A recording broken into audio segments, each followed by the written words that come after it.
Represento las calles de mi tierra. Mi bandera, ay, mi bandera.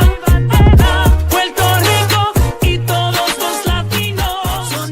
Sonamos donde quiera. Everybody, we are live here on the Sports Jedi Network. It is Wednesday night, and someone's got to bleed, and we're talking about All Elite Wrestling.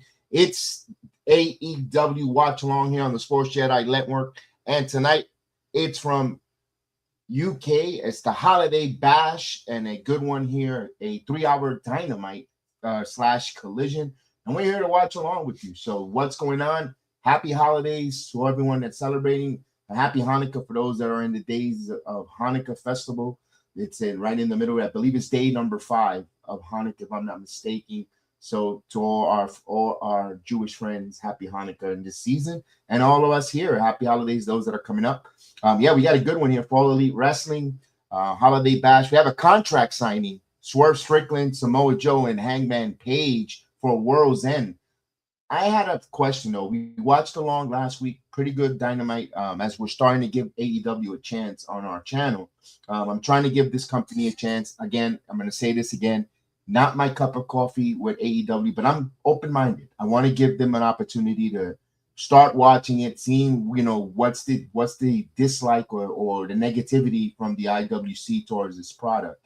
I can see where they have their reasons, but to a degree of too much of a pitchfork lynch mentality when it comes to the criticism of the crowd. But I'm looking at this, and from another perspective, I want to keep open mind as we say happy Wednesday to our guy, the one and only Daniel Barry. Sports Highlight is in the building. What's up to you, player? How are you? Hope you're doing well. Happy holidays to you, my friend. Yeah, so I was getting back to the contract signing. I want to know, they were teaming up last week, and we had a little bit of a problem when it comes to the gap or the logic when it comes to AEW storytelling or their product week to week.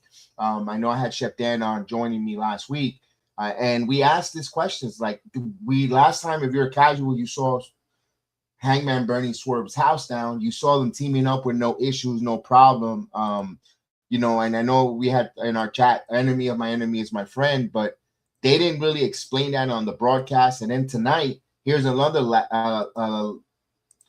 gap questioning. Now they're on how they all ended up in a triple threat now for a contract signing. They're all now going to wrestle each other, where Swerve and Hangman were teaming up against the Ops, and the Ops Dojo.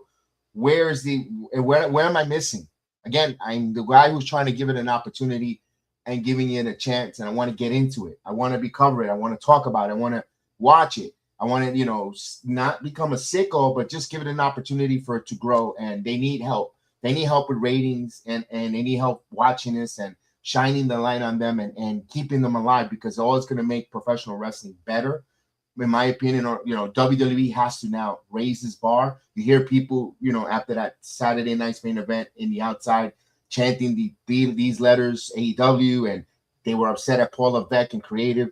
CNA now getting on the television platform where they're going to get more eyeballs. The bar is being raised. So let's see what we could do to help AEW as a fan base, with my viewership, with seeing something that people are talking negative and seeing something positive out of it. Again, it's not my cup of coffee, but I want to give it an opportunity and be a mature, impartial adult to see what's wrong with it. And that's why I want to ask this question. Where did this triple threat, how did it fit? They were teaming up last week, Swerve and Hangman. I know that they have the same common enemy. They hate Joe. So I guess did they explain it? Did they tell us, what, tonight, I'm going to stand by you to try to get these guys, but just for the greater cause, because we want to get them in a ring or something. I hope we could get some definitive answers with that going forward. I want to see it, just to, the why and reasoning.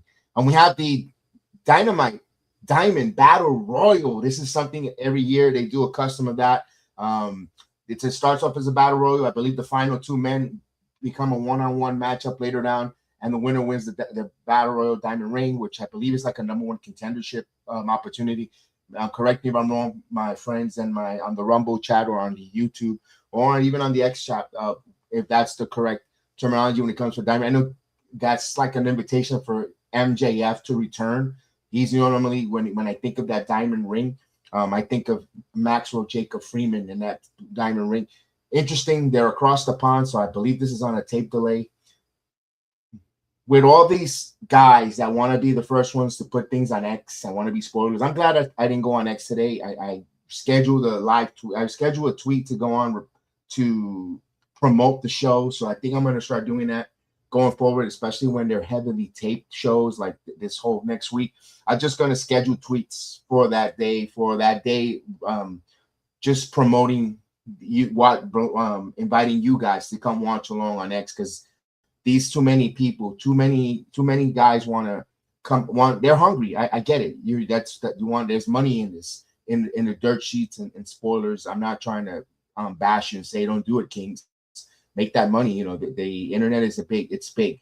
There's a lot of bread to be made and earned, and or a lot of fish to scoop up. And I get it, guys. Make your money. I'm not trying to hate on the scoops, on the spoilers, but it gets the algorithm when you're in professional wrestling, when you want to learn, want to do more and interact, it comes up on our algorithm, no matter how much hard we try not to. Or like, for instance, sports related, you know, baseball's in their free agency period, and you want to know who's signing. You know, the Mets just signed a Yankee player from a reliever, and vice versa. There's a lot of movement, and we want to check it because that's where all the news happens. And then our algorithm shows us all these spoilers. At times, it's hard to stay away without the spoilers being smacked in front of your face. But it is what it is. That's the world we live in. And then again, diamond ring. Let's see who wins that. You know, would it be Max again? I don't know, because that's a tape show. It would have been, I think that would have opened up X. It would have been all over X. So hopefully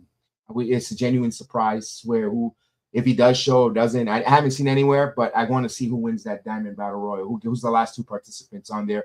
I'm in a special here.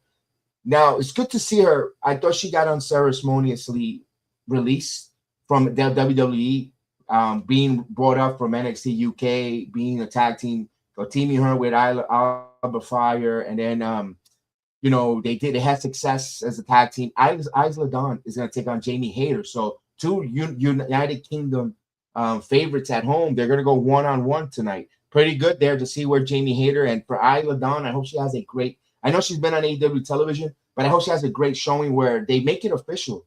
You know, I would like to see Isla Dawn stay with AEW. Give her an opportunity sign. I don't think she had a great opportunity with WWE on the main roster-wise. They brought her up there, and you know how they do with the women tag teams, nothing. So for her there, I hope she gets an opportunity and find a real strong home for Dawn in All Elite Wrestling. We have an 8-woman. Speaking of more women matches, good job here. It's a 8-woman tag. Now it's starting to get a little repetitive when it comes to the women's and with the creative. It seems like they're going to get in a party match, an 8-women's match, a barbecue brawl out. You know, next is going to be a lingerie match, because it's starting to seem like they're doing this a lot of repetitive. It's the same participants. You're going to have the Timeless Love Bombs and the Babes of Wrath, which is Toni Storm and Mia Shirakawa. Those are your Timeless Love Bombs, and the Babes of Wrath with your women tag team champions in Harley Cameron and Willow Nightingale. They're going to team up, all 8 ladies, taking on Mercedes and Athena with Marina Shafina and Megan Brainless. They're going to team 8 women tag all together. This is where it hurts the company. Okay, that's the way I feel about it. Okay, I've seen this tons of times. You gave it to us in a barbecue brawl months ago. You're doing this again. It's like, well, you know, give me something different. Something different that I do appreciate here. It's your AEW Tag Team Champions, FTR, taking on the Bang Bang Gang. No, it's not a porno, ladies and gentlemen. It actually is a tag team. And it's Juice Robinson and I believe it's Austin Gunn, the Bang Bang Gang. They will be teaming up. Tag team titles opportunity there. Of course, you know the history with the Guns. They actually defeated and they were tag team champions at one time. You know, Juice Robinson is a hell of a performer. Interesting to see this dynamic for the Bang Bang Gang, how well they're going to push the brinks on FTR tonight. We're going to continue the Continental Classic. We got some 2 blue league matches and a gold league. One of the Blue League is Máscara Cagada versus Orange Cassidy, aka the Pockets, taking on that will be a one, and then another matchup, Pac taking on Kyle Fletcher, the Protroculo. They'll be going at it, and we got John, I Bleed, and I have an endorsement, Maxi Pad Moxley, taking on Mr. Charisma, Mr. Excitement, Roderick Strong. They were going at a Continental Classic matchup. And then in your Holiday Bash, I believe that's your main event. It's the Don Callis family. It's going to be Takeshita, Okada, and I believe that's I don't even know the name of the guy with the mask guy, the chunky mask guy, and then against the Elite, Kenny Omega and the Bucks. So that's going to be good. That's for $1 million. Winner takes all. They're all, baby, someone's going to get $1 million rich, which they keep using that a lot as a clutch. But you know what? It makes it fun. It makes a fun, dynamic night. Let's see how everything goes here for All Elite Wrestling. Hopefully people tonight get to watch it. If you're, fatigued of your holiday shopping, or, getting ready for that long trip with the family next week and all that good stuff with the festivities, well, you have a little bit of wrestling tonight to escape, to get away, a nice 3-hour chunk here for AEW. Let's see how this goes. Let's see how the matches goes. Right now, I think last week seems like a stronger card, looking at it on picture. But let's see. You never know. Never judge a book by its cover. Never judge a book by a cover, because it could be really a fun night. Again, I'm going to go in with it with a really open mind to see how fun the night is tonight for them. As fun, I think I have a feeling that Jamie Hayter Isla Dawn match is going to be a real good one, because Isla Dawn, I seen her wrestle in NXT. When she was part of the NXT rebranding from NXT UK to the Performance Center, seeing her up close and personal, she has what Isla Dawn doesn't really have is the height. She's not tiny either, but she comes out as height wise or physique wise mediocre. And I'm not saying her in ring is mediocre, no. But just her look. The look is like common. That's the better word. That's the better word when it comes to Isla Dawn. A little more too common. But when the bell rings, she goes. She's one of those. I hate to say it, and I'm not trying to categorize it because they come from the same region, in the United Kingdom. But she's kind of like a JD McDonough of the females. Very unappreciative. When the bell rings, you're like, man, that's a good match. And I hope that she brings her talents to All Elite Wrestling and it gets showcased, and she does and has a lot of success. I think her and Jamie Hayter is going to have a hell of a match tonight. I'm predicting that. I think I'm going to enjoy that more than the weight woman tie. I think that's going to be more of a better matchup, in my opinion, but we will see. Only time will tell. And of course, if you want to join us, join me on the Rumble app, where you're going to be able to watch along with us and see All Elite Wrestling as we communicate and chat and talk it up in our community. Or if you want to follow us on X, you can follow it at Sports Jedi Media. Really appreciate everyone that's watching us and joining us on X, on the watch along on YouTube. Doing a good job here, guys. Thank you for all the likes pre the show and during the show with the likes. Would love to have my chat to be a little more interactive on YouTube. Please let's show me that we want to continue doing these All Elite Wrestling watch alongs. Again, not my cup of coffee to watch All Elite Wrestling, but I want to be an adult, have an open mind, and if I want to talk about professional wrestling, I have to also include All Elite Wrestling, and I want to give it a chance. I want to see, why so negative with so many people and with it, and is it really that terrible? We want to, and we also want to contribute with a positivity of giving it viewership, watching it and see if it grows and when it starts turning it around, if it turns it around. You know what? We were there. We supported it. We were there to the same way. I don't want to say I wear it as a badge of honor, because I really, truly enjoyed it. I made good memories and good friends and great time, watching Escaping from every day with my wife and watching NXT the NXT rebranding 2.0. We were there from the beginning, and we were there for 2 years watching 2.0. And then when they rebranded to that, not to the gold, but that white and gold before they did this gray and black, I enjoyed it. I enjoyed the 2.0 era because it brought great memories. I got to meet great friends like Jay and Cleveland and, Bobby and got to see Andre and and so many other different people in that performance center that I made good friends, wrestling fans, and we came together for the love of professional wrestling. The shows, maybe you might have thought it was good, not good. It might have been one of the worst for NXT, but look at the stars it made, and look at the memories it provided. And hopefully, we are here in the ride for AEW when they hopefully this 2025 to 2026 they start turning it around where it's compelling and fun, more fun, and the casuals start joining the sickos, and now we start growing. That starts growing. We'll see. We'll see. Don't say we didn't try. We don't want to be the ones to say, oh, they're just jumping on the bandwagon because now it's starting to get hot and it's starting to get popular, the way they're doing, where we see a lot of that in TNA. I've been covering TNA since 2022, doing watch-alongs. The videos of my watch-alongs are all over YouTube from Slammiversary, and you see it there. And they start really hot right now. Wow, they went right into it with no they gave it no chaser.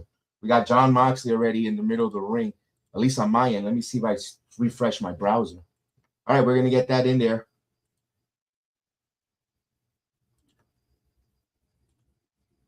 Let's go.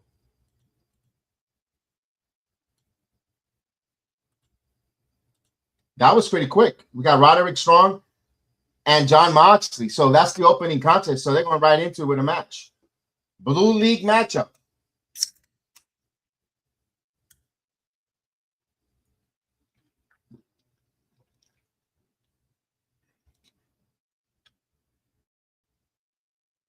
They got Per Turner, the referee. Here we go. Nothing right now. They're just standing around dancing. Now we got the collar elbow tied up. All right, let's go. We're on the way, pal. We're live, pal.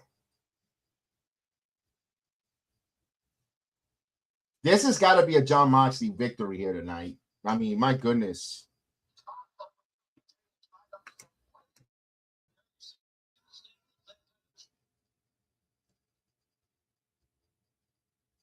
I'll try to synchronize it with my stream. It's Máscara Dorada, okay. And I forgot. No, Hechicero was the one that I didn't recognize. There you go.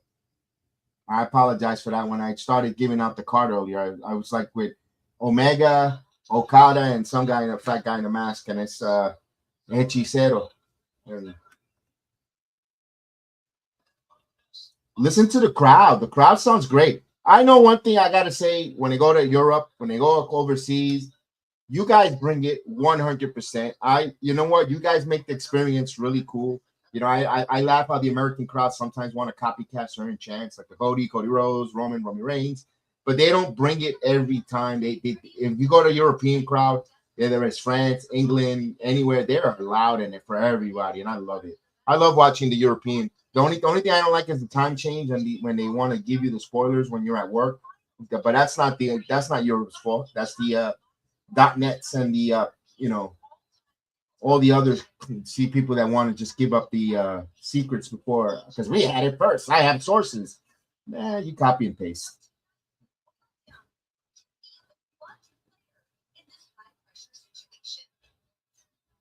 All right.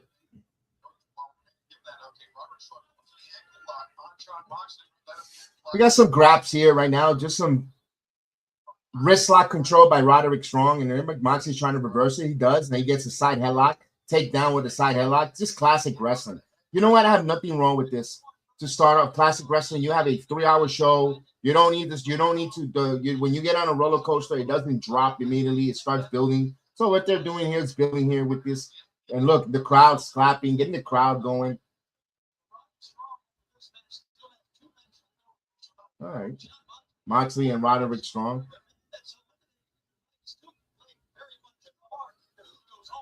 Why does Moxley want to look like he's like Quasimodo? It's like, I don't get Moxley.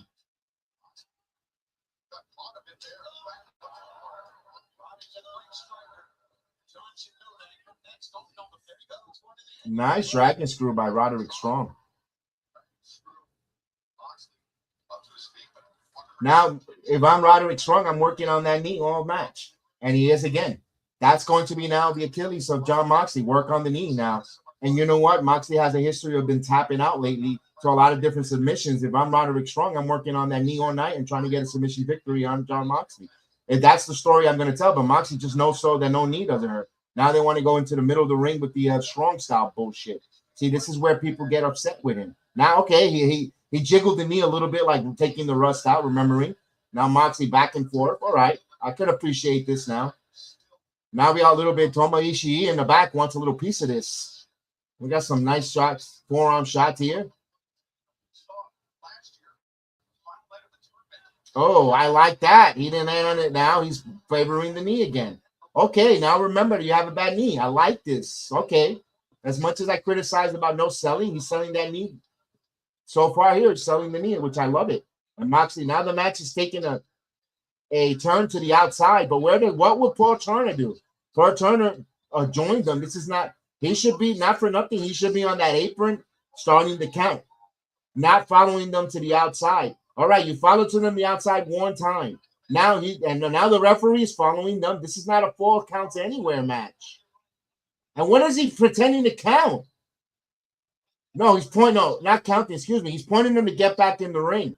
Boy, the referee's giving them a lot of liberties here. He should be on the apron counting.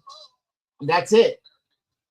But he followed them and escorted them back to the ring. All right, I guess he wants a definitive winner here, which I think the fans wanted. Now he's starting his count. And Roderick Strong breaks the crown. Okay, I like that. At least that consistency from Roderick Strong. Moxley now. Looks like he's going to go for some kind of a dive. He does. And he nails Roderick Strong.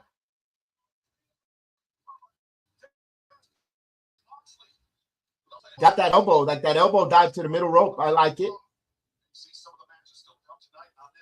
And this is a problem I have with, I know that they want to check wrestlers' safety, but the referee's coming out and just checking on them, and then he goes back and starts counting. I have a little bit, and Adrian Butler for NXT does that so terribly that it gets overbearing with and that's something I have a little bit of an issue with the wrestling when it comes to watching wrestling now. I understand you want the best safety and the health of the professional wrestler, but when they're doing that, you go purposely and then, all right, he's fine, he's not dead, I'm gonna go start counting. I have a little bit of a disconnect with that.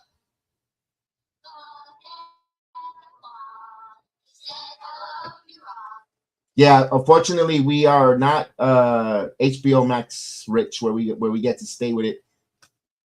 Maybe now that Discovery is being broken up and Netflix purchased it, maybe we'll start watching this on Netflix with no commercials like they do in the international feed for the WWE.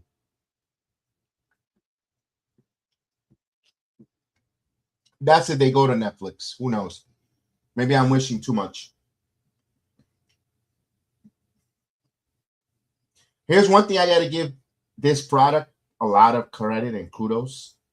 They take a commercial break, but they're keeping you in picture. I appreciate that so much, especially with the action going. I wish Raw and SmackDown would adapt that more. NXT gives it to you at times, but not every time. But I still appreciate the fact that All Elite Wrestling, they'll take the full commercials in between matches. And when they do have to break in between, they'll give you a picture to keep up with the action going in the ring. So I do appreciate that. I got to give them a kudos. I got to tip my cap towards AEW towards that. As Moxley now starting to do some jabs in the corner here on Roderick Strong's ribs. The chat is awfully quiet. What's going on, Rumble chat? What's going on, chat? Everyone's quiet tonight. It is. I know it's not. I know we could. It's 5 o'clock somewhere. It's way past 5 o'clock. I know the eggnog is flowing, but what's going on, everyone? How's everyone doing?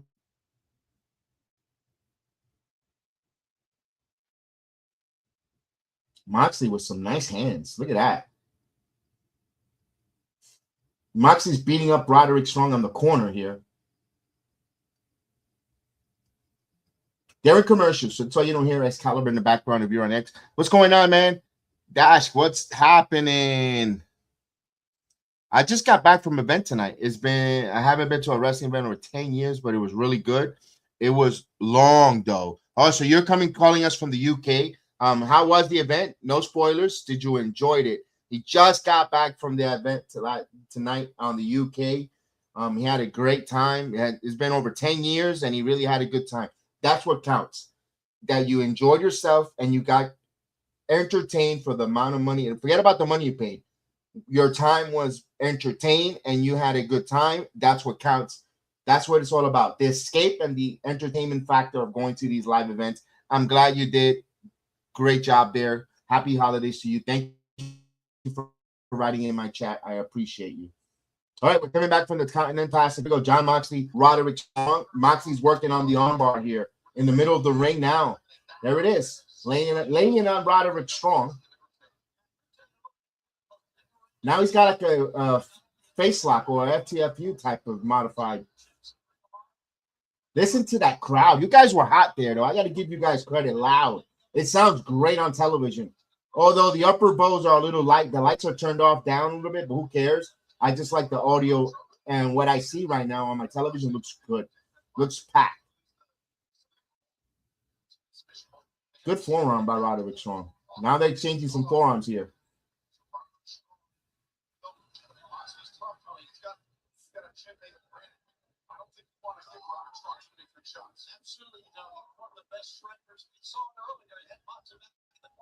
All right, what is he going to do here? 10 minutes has gone by. And yes, there is a 20-minute time limit. We haven't had a draw yet. What's he going to set him up with a power driver? No. And backdrop Moxley right to the outside. If he was in the Royal Rumble, he would be eliminated. All right, here's Roderick Strong now. Looking to go to the air. No, he goes in with the baseball slide, LA Knight style. Oh, flying forearm from the outside. All right, Moxley selling it well. Get him inside. You need a pin, Roderick. He's getting him inside. Roxy on his feet. Misses with the clothesline into the running clothesline there by Roderick Strong. Oh, with the leg lariat. Picks him up here. What he's got to do? No. Moxley. Nope. Olympic slam. Got it. Beautiful Olympic slam by Roderick Strong. I like this sequence, guys. Like the sequence going on here between these two. Business is starting to pick up now. Here we go. Here's the chop. Another forearm. Back to the chops and forearms for Roderick Strong. It's going to hit the ropes. And that was a little sloppy there. But all right, let's see what we can do here. Make it. Come on. Finish strong, kid. Belly to back. Oh. 1, 2. Kick out at 2.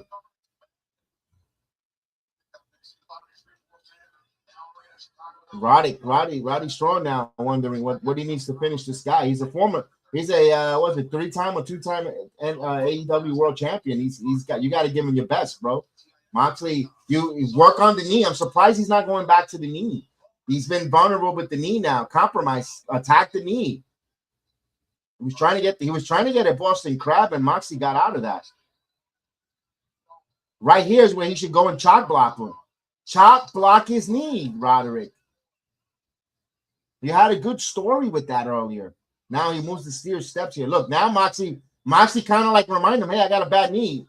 I mean, you saw Moxley stretching out his knee there. He's going to try to go. What is he trying to do here? Trying to go for a rock bottom. Nope. Moxley. There's a steer step. Somebody wants to bleed tonight. Here we go. It's John Moxley match. And they gotta appease their sponsor, Stay Freeze, and always with wings. What is he gonna do? Roderick Strong suplex him on the stairs, onto the stairs, back first. I don't know if that's gonna draw blood. Wow, look at the crowd in the front. The crowd in the front appreciate that. They're hot. They're hot right now. This crowd. They want professional wrestling. They're starving them for some American wrestling, and they like it. Look at that girl in the reddish hair. Terrible red dye, but she's loving it. Look at that guy in the green hair.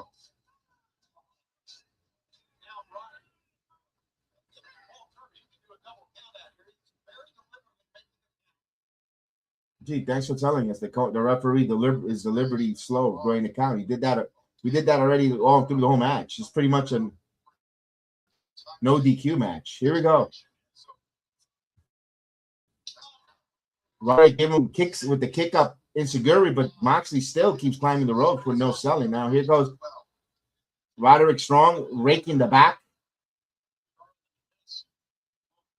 Trying to get a superplex. All right. But it seemed like it hurted Roderick Strong more than John Moxley here. That superplex. Makes you want to question that. Here's the cover. Moxley got the shoulder up, and he made sure that shoulder was all the way up, unlike Blake Monroe last night. Tony is in the building. Tony celebrating an Emirates Cup victory for the New York Knickerbockers. Salute, yo, Tony. On the Rumble app.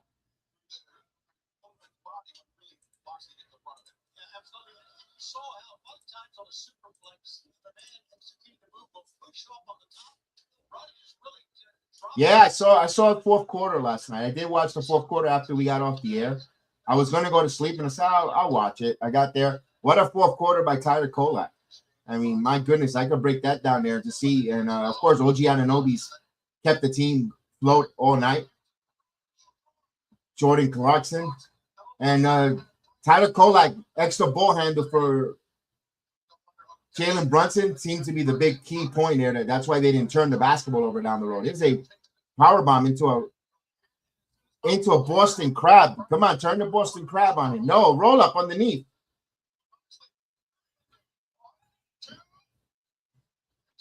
Five minutes left. Yeah, we knew that. Oh, Cutter got him with an RKO. Moxley got him with an RKO out of nowhere. 1, 2. Oh, that was a near fall finish there. Wow, that was a sloppy cover by Moxley. Moxley now, what is he going to do here? Trying to get that power driver? Gets the power driver. 2. Oh, kick out of that 2. See, I have a little bit of an issue. You got to protect some of these moves. I mean, he just really got out, and the cover that Moxley did was kind of cheap, was kind of weak. I can see where you could slip a hand out. I'm not going to be critical on that one. And why did the referee tap here? He's checking to see if he wasn't a choke.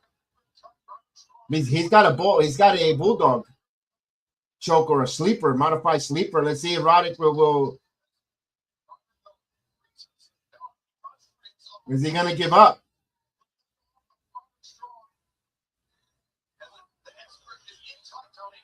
And look at this. Roderick Strong rose right to the ropes. You know what? Yep, that makes Thibodeau, that justifies the move in coaching, Tony, because Thibodeau would have brought in Mikal Bridges there, and Mikal would have probably turned the basketball over a few times here and there. And the Knicks might have won that game, maybe, but not as comfortable as they did, in double digits against the Spurs last night. That's the difference between making those proper adjustments. What a running high knee lift there. Sloppy cover by Roderick allows John Moxley to kick out, but here's a nice move. What is he going to do here? He's finally got the Boston Crab in on John Moxley. Time is starting to wind down here in this match. And now he's got it. He's got the match, and this is Moxley's Achilles. He's been tapping out lately. He doesn't have a threshold of pain when it comes to submission holds, but you give him a knife and fork, he loves that shit, or cue sticks. Why did Roddy stay out of that move and you allow Moxley to get out of it? You had the guy compromised. What a dumb move there. That's why some guys stay as mid carders. Oh, paradigm shift. The double on DDT by John Moxley. This should be it. Paul Turner, come on, you can't make it too obvious with these wrestlers. If they're not on cue with the sequence of the match, you see Paul Turner like, come on, the match got to go. I mean, you got to also keep the magic alive. You got to keep David Copperfield's magic trick alive, man. Don't give it up on TV, man. Yeah, this is a good opener. Not bad. Not a bad opener. I'm not a big Roderick Strong. I think he's a prick. Death Rider. 1, 2, and he gets the victory. All right. Hard-fought match between the two guys here.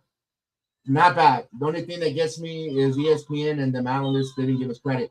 Not only that, I was watching on X. They were all picking San Antonio before the Emirates Cup started. So, you know what? Now they can't say anything. They win it. They're complaining that they celebrated too hard. I mean, no, they're gonna be like, what they're gonna say? Just they're gonna walk off the court. I understand it's not they didn't win a pro. They don't need to do a ticker tape parade, but those guys worked their ass off for that cup. Let them earn it. Let them celebrate it.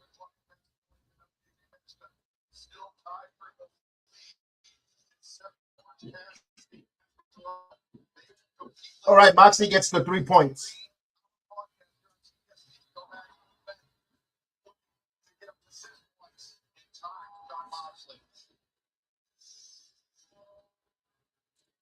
So I think it's one of the timeout before the game ended. When the Knicks went up by 8, when Josh Hart put the money, he started making the cash money sign, and he started doing this. Hey, that's what it's about. They're playing for some big money. Tyler Kolak, or who was it? Kolak and one of the players on the bench just made twice as much as he makes in his yearly contract. That's what it's about. That's what they did. Oh my God, he's Eddie Kingston. We're gonna hear from Eddie Kingston.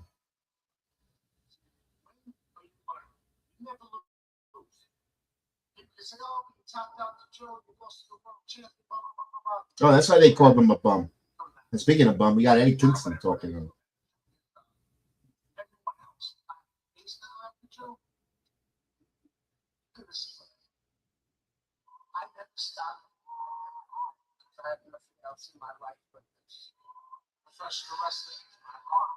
Get out of here. You're a jobber. Get off. Go away. Eddie Kingston, you're a jobber. Go. Sorry. Make some money. Go open a cuchi frito. Yeah, keep moving. Keep it moving. Or a food truck. Kingston's fritura. Next. Oh, we got Don Callis's music coming out here. What is this? It's gonna be which one it is? Don Callis, is it the Holiday Bash triple threat, or what is this going on here? Or is it let's see.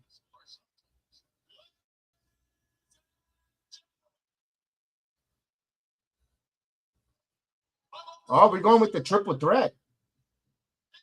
I thought that was going to be towards the top of the night. They're giving you the heavy hitters. I guess they're following with the 4 pillars from the Big Bang Theory.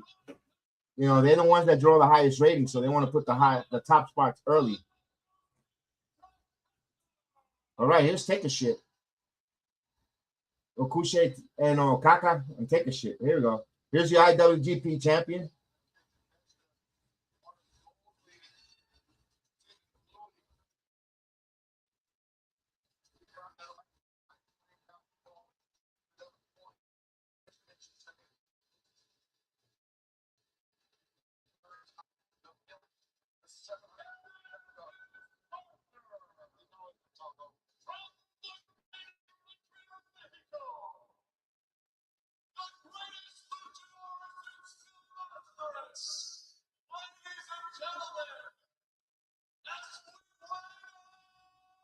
Who is this? Oh, Hechicero. That's right.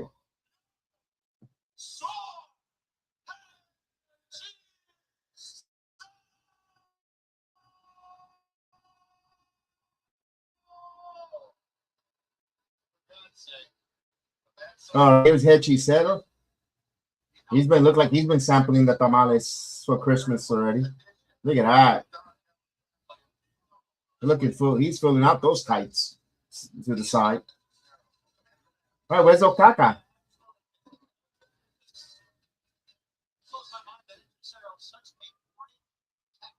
Okay, the lights shut off. All right, we got some coin drop in here.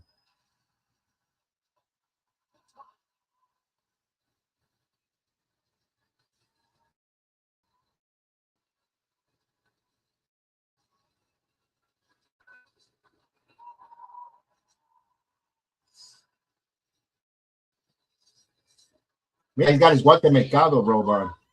Okaka with the Guatemalcado black robe on. Here we go. If you're Puerto Rican, you know who that is.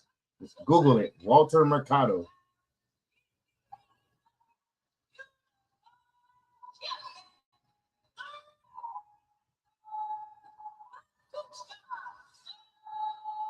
Those two, I cannot wait for them to go. They're teasing it, and I got to give AEW a lot of credit. They're really putting that anticipation between Okada and Takeshita. They're really building it up. The facials that Takeshita gives Okada, the looks, like, I can't stand him. I can't stand this MMFer. I love it. I love it. You know, the animosity that they're building here. These are two men that don't command the English language that great, and they might not communicate it well, but boy, looks speaking 1,000 words of the dislike for one another. I kind of appreciate it. I want to take that as a positive note. All right, here's the Elite. Is this another entrance for the Bucks? How many freaking music entrances these clowns got? It's like they always got a new one.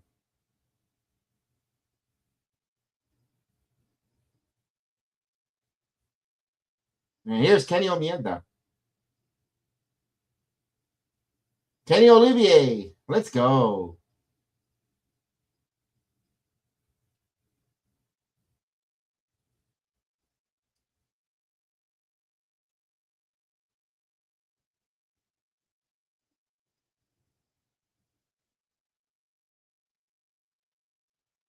There goes all the earnings from the UK trip on those fireworks.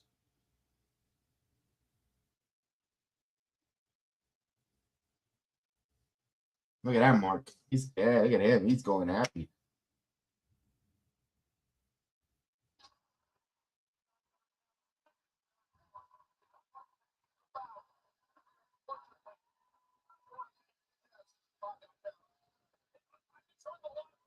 Tony Schiavone looked like he just smelled one. Look at that face. He got that face like you stink.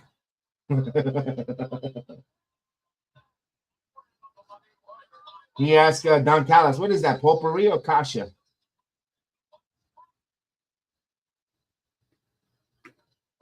All right, here we go. 6-man tag action. Or trios, like they like to call in AEW. For $1 million. Who will be $1 million richer tonight? Kenny Omega said he don't want the money. He just wants to beat up people. And so the Bucks could they walk away with $1 million? Or does the Don Callis family become richer and they throw themselves a holiday bash? Do they splurge for the Wi-Fi on the plane to Japan for Wrestle Kingdom? For Okada and Takeshita. Here we go. The crowd sounds great. Kudos, UK. Kudos, United Kingdoms.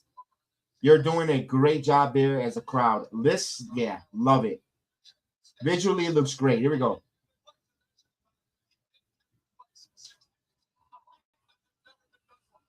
All right, we're going a little bit of, what a kick to the face. But Kenny Omega says, no, not today. I ain't selling. Reversal. Oh, guys are moving. Beautiful arm drag by Kenny Omega.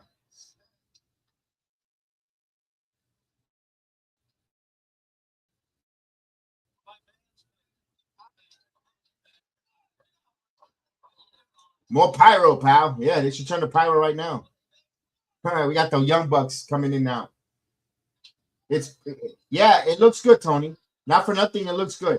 And that's something that it looks, you know what, it makes the show feel better. And I think next weekend, the Hammerstein Ballroom, it's not a big arena, but it's going to feel like there's a lot of people there, you know, aesthetic-wise, and it's going to look good for AEW finishing 2025. You know, now they just got to make sure that the World's End pay-per-view, which they always do good at pay-per-view, looks really strong. And I think you go into 2026 with a glimmer of hope. Takeshita, triple team there by the Elite. The tag. Nice backbreaker. And into a stomp. Did you take a shit or manage him, pal? I think I go manage him, pal.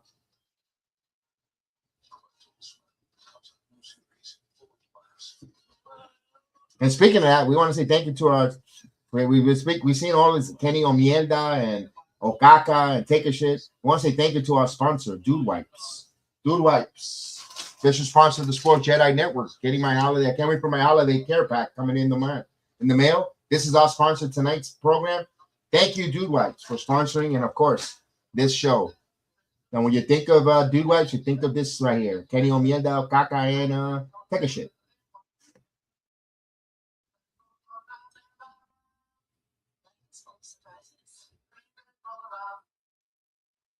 All right, they got a commercial break. Tony, you know what I was saying earlier? I do appreciate about AEW compared to the WWE.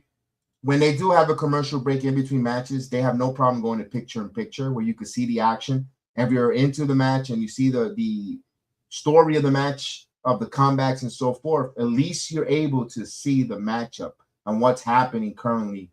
You don't get taken away from the match and like, oh, what happened? How did he so and so? If you don't have the international, so I do appreciate that. What is Hugh Jackman singing? What is he? A movie of Elvis or Tom Jones? What is this? Sing Song Blue. What is it about? Is it about Tom Jones? The Bucks. I don't say I like. I don't say I don't dislike them. They're not my tag team. I don't hate them. I think they're talented young kids or men because they're not kids anymore. They're talented. They're talented. They're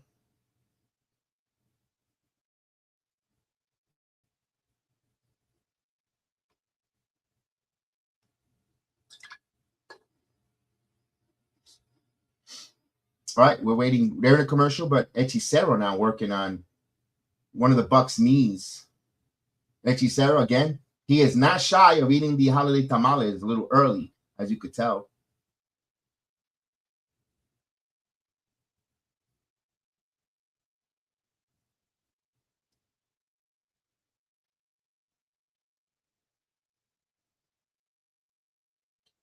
When you said Tony looks at Don Callis like he stinks. He looked like he did, like he smelled like kasha. What do you he's in there? I say, what is it, kasha or potpourri? There's a tag. All right, Omega coming in with a hot tag on Hechicero. Oh. Oh. Come on, Kenny Omega.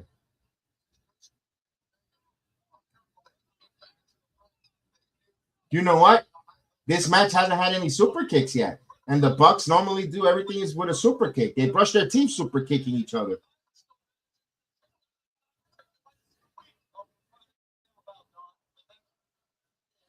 WWE can't afford picture-in-picture. You're probably right.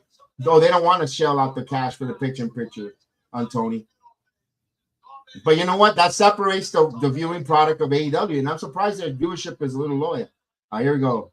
Takeshita wants to team up with Okada. Okada doesn't want to do it with him. What the hell? He wanted to do it with Hechicero. Oh, there's a shove there. Okay, these two guys are not getting along again. These two. See, even between the same races, they don't get along. He's from the south side of Japan. The other one's from the north side. They don't get along.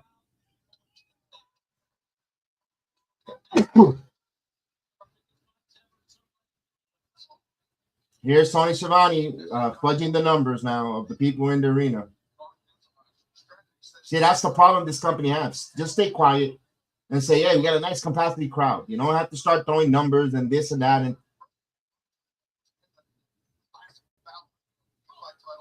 their gimmicks always suck, but great in-ring skills. The Bucks, yes. The Bucks can work. The Bucks can work.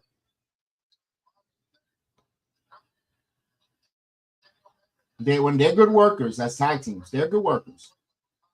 What is that?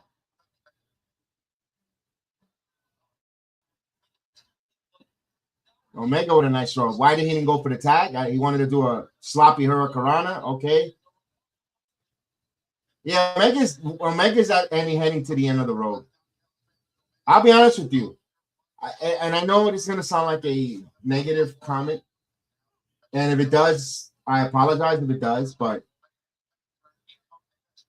AJ Styles has more in the tank than Kenny Omega, and AJ is learning is realizing he needs to hang it up, or he wants to hang it up because he doesn't want to embarrass himself. I think AJ Styles has more than Omega in the tank right now. Yeah, it was not that smooth. Case in point. And look, mistakes happen. Father Time catches everyone. That was a nice backstabber there by Jackson. It was a nice spot. See, that's the problem with the Bucks. They wrestle just for that right there. And then they don't, they got to keep it up with the psychology of the match. That's great movements. No, here's Okada now.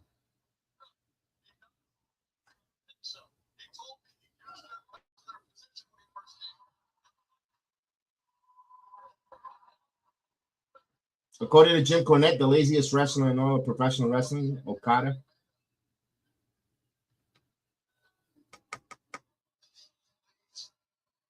All right, let's see what Kenny Omega now. Let's see. Kenny, if you're going to go over the rope, please clear the rope, friend. I don't want you to get more embarrassed.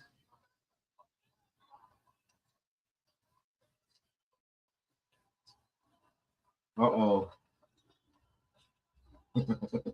All right, he went down the middle rope. All right, I take the middle rope dive. I'll take that. That was good for Omega. Didn't want to do too much. They only want to eat on a bigger steak that you can't chew. All right, Omega, that was cool.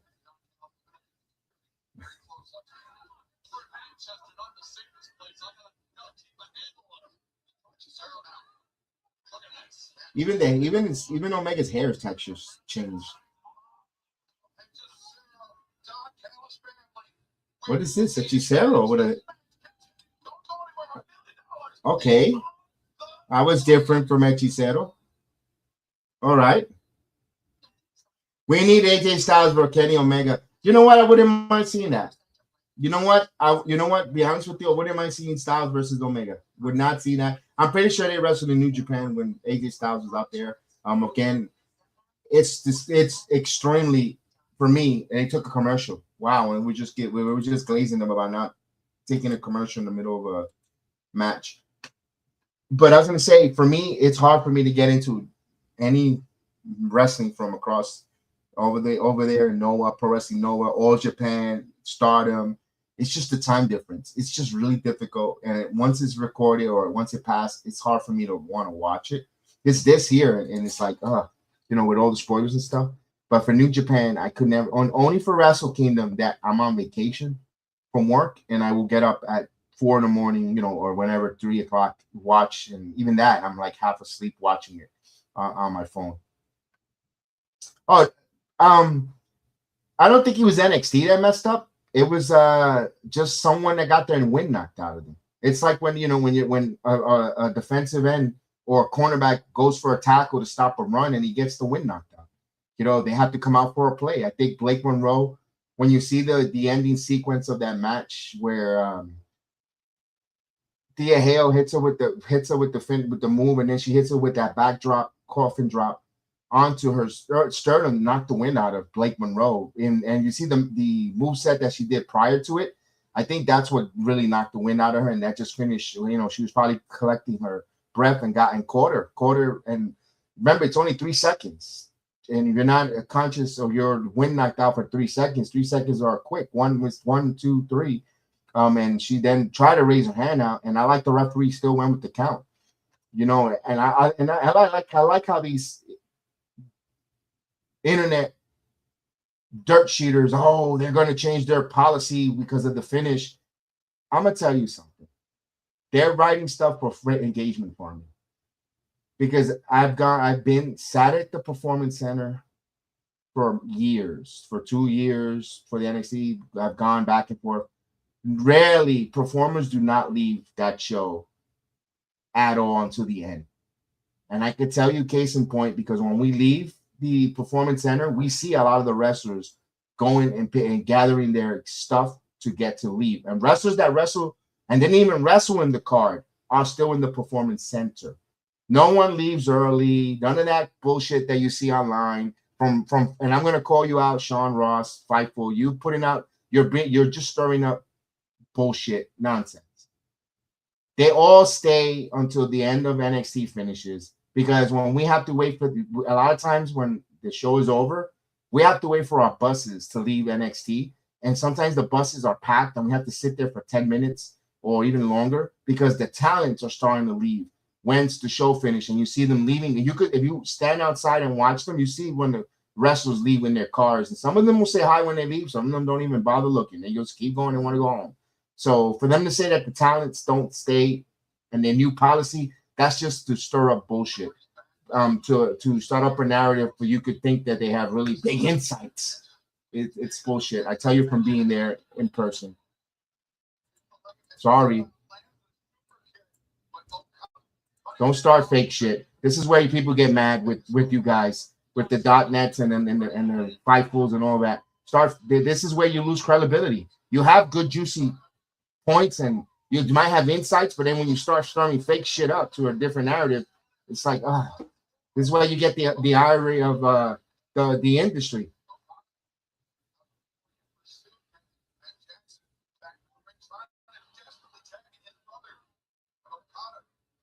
And they're probably going to change and rectify it tonight. Or maybe Thea Hale stays with the title and say, you know what, let's give Thea Hale a shot.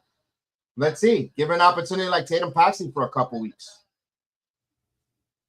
It won't hurt. It won't hurt the show. Blake Monroe really doesn't have anything to do with that North American title anymore. She should be already on SmackDown. It's a blessing in disguise. If it was a mistake.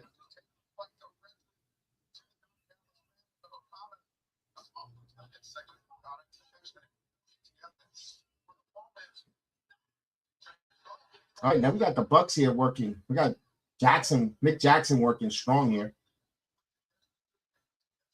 All right, these guys are working nice together. But no, here we go. Ooh.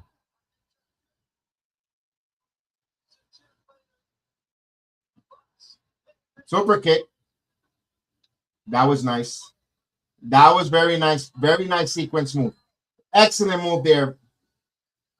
That was a great move there by the Bucks, by Nick Jackson. Beautiful. Good offense. He's on fire here. Look, wheelbarrow. Yeah, nice cutter.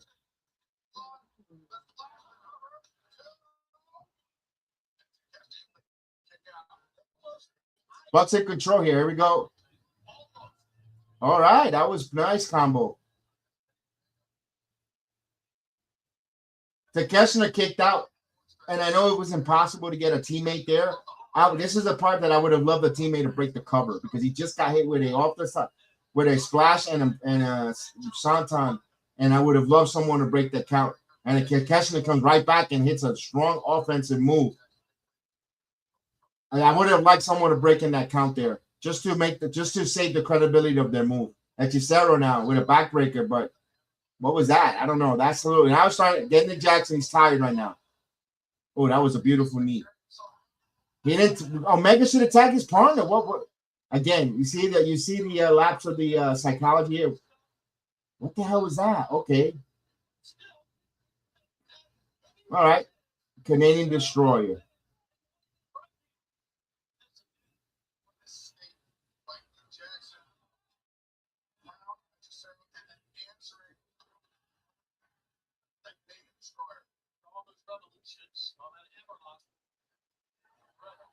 He was trying to go for a boss man slam. Okay.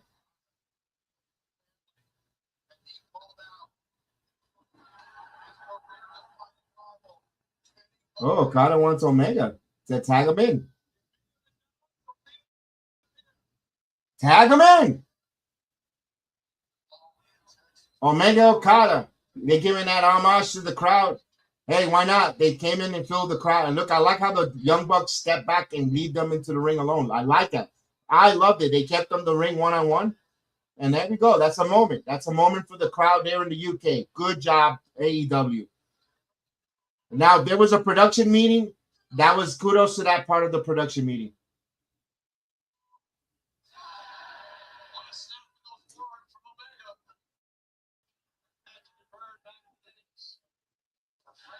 They're going back and forth with some forearm shots. I like this here. Even Rick Knox is selling those forearms. Look at him. The referee is taking it better. I tell you, the referees sell better the moves than the wrestlers themselves. From Respro and Esberts and Knox. What's a chop?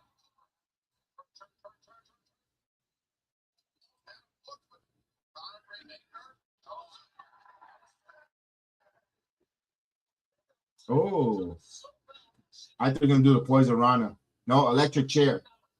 No. Rainmaker misses super kick. You got a nice super kick. I like that. You combo right into the super kick. Here comes Hechicero now. Okay, I don't know what the hell that was. DDT. The wheelbarrow. Mick Jackson wrestles like a lady wrestler with those wheelbarrows. There's a V-trigger. Got the knee strike right into Takeshita.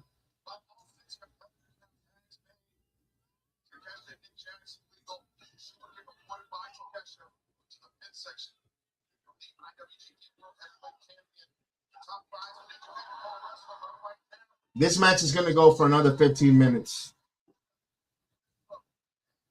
They're not going to end this. They got 15 more minutes. Then it's finished right before 9 o'clock. Okay.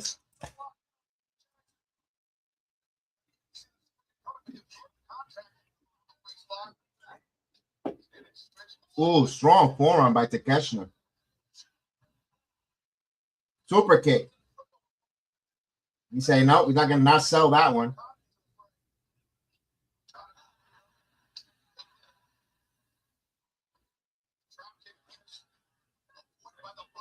All right, now we're getting a little bit spot festy. Let's they're not gonna bring it home, but you know what? This match should be brought home already. Now you're getting another double super kick. Yeah, we're getting a lot of spot fest now. Whereas now it gets a little, now you start rolling your eyes. It was an entertaining match. You starts, you let Okada, Omega get the moment themselves there. They chose to do something different. Now they're getting into spot fest situation. Now it's time to finish. Beautiful drop kick by Okada. Takeshita's going to try to get that tombstone. And into a back German suplex. Hechicero now.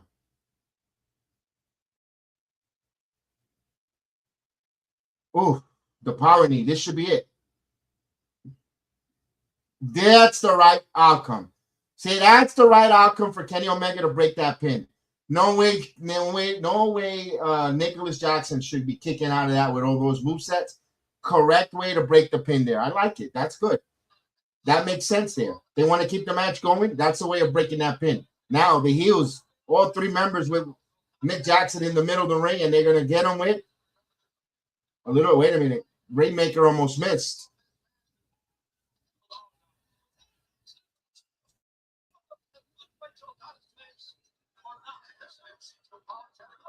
Super kick. Nope. Omega got hit in the face.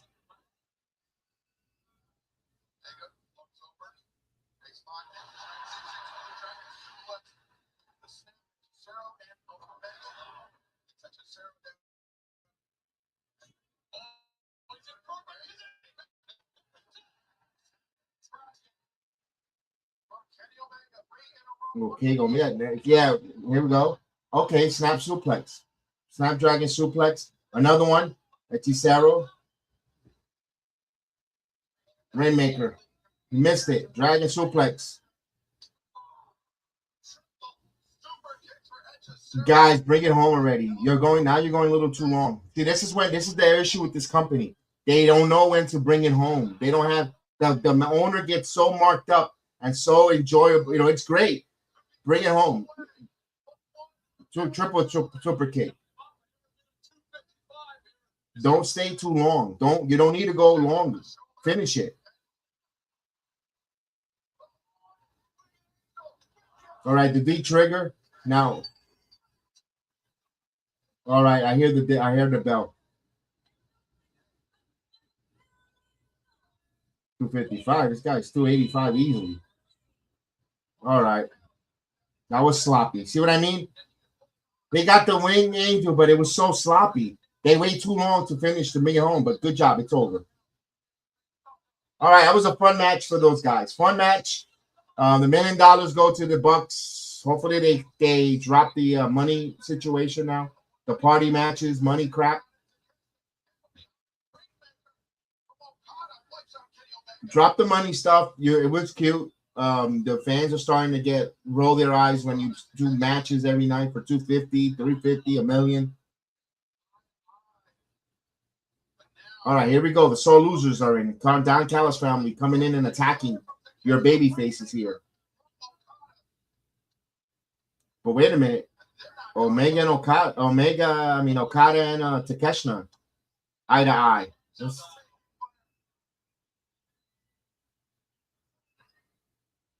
All right. Takeshita with the broken arrow and Rainmaker. So now they're taking out their frustrations on the Bucks here. Okay. Another Raging Fire and Rainmaker. Okay.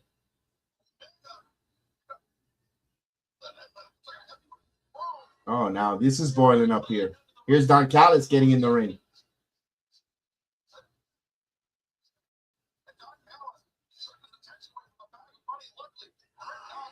Omega got what does he got? A broom. He's got a broom. That's what they clean the ring with.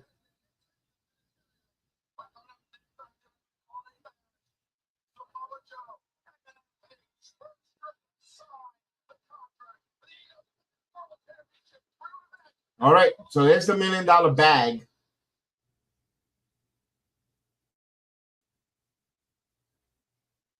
All right, I hope we're done with Don Callis and Omega and the Bucks. It's time to move on to a different story, a different avenue, a different adventure. If you're AEW, don't go to it too much because then you're just recopy and pasting, repeating. You know what's next? You know you got $1 million now. What's the ante now? 2 million? You know, yeah, you good enough.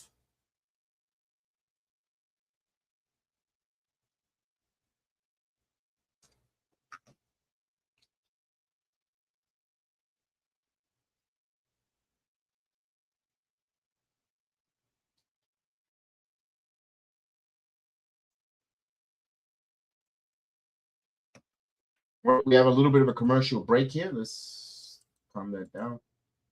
All right, what do you think so far? Dynamite's been not bad the first hour. As we got the why did he go back to Big Bang Theory?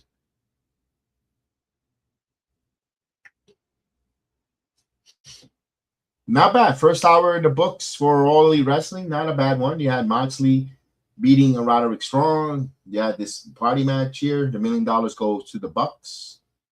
So kudos on that. Not bad. Not bad. Not bad.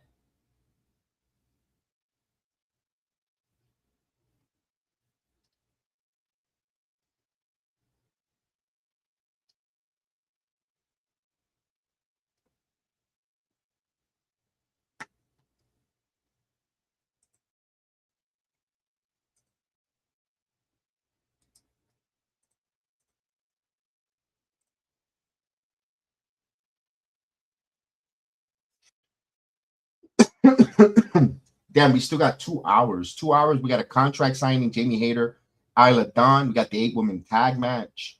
That's something probably for 920. Or maybe we have the back-to-back women matches. Who knows? Pockets versus Mascara Sagrada. Pac versus Kyle Fletcher still on the table, and the Diamond Ring Battle Royal.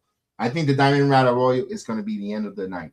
So we might get the women's matches next. We might get either Isla Dawn versus Hayter, or unless they're leaving that for Friday. Friday, excuse me, in the evening for the collision part of the show at the third hour. My mind is on Friday. That's why. Well, there's still a commercial break. We'll wait to see what happens. I don't know what happened to my.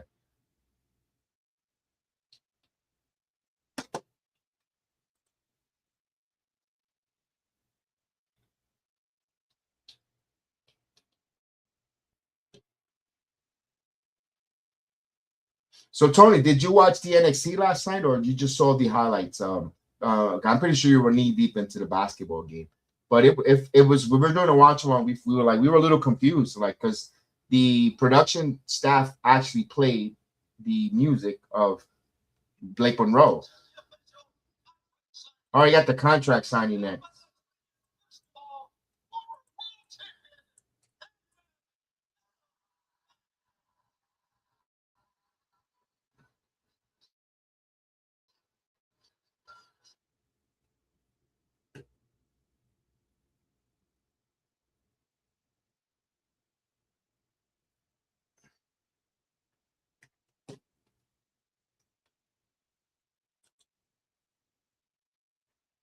All right, Hangman Page. All right. I want to synchronize my stream with it. All right, Hangman Page coming out. You're a former world champion.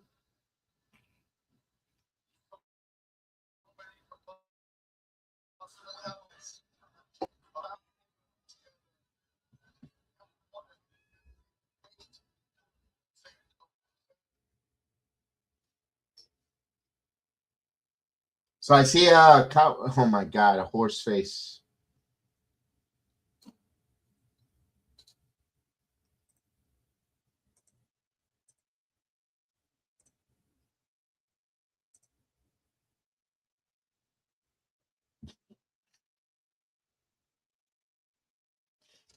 All right, here comes Swerve with his new music.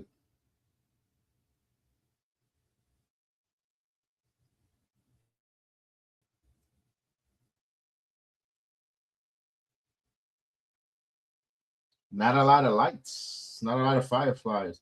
And he's coming out with the house being burned in the background.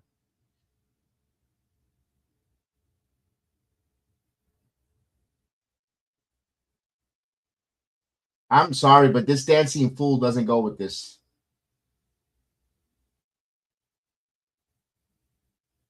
It's like a freaking reap.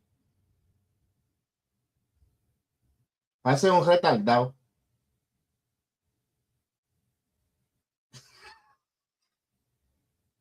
He looks like that one uncle who doesn't, like Unc.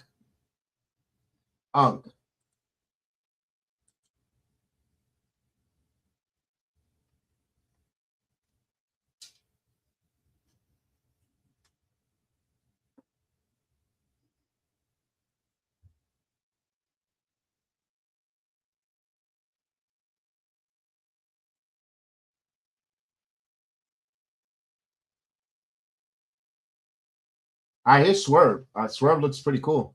They both got chains. He's got his black denim. His outfit looks on point though for Swerve.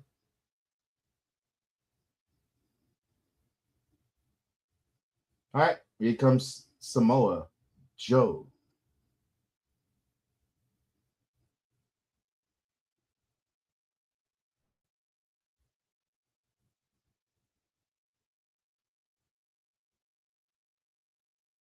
Samoa Joe. Who's he coming out with here tonight? Powerhouse Hobbs and Hook. So the bread guy didn't come out. So the ciabatta bread.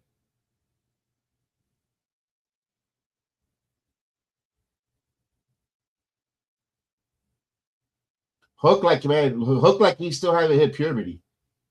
At least Dominic Mysterio, you see his evolved looking, he still looks young, but he's kind of, the tattoos, the mullet looks, you don't look like that baby face with, he don't got that baby fat face. He's starting to look like a, man. This guy looks like he hasn't even hit puberty yet.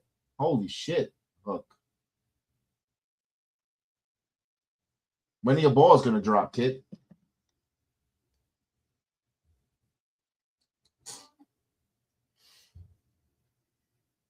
All right, Tony Schiavone. Now the music is gone. Let's hear the nonsense.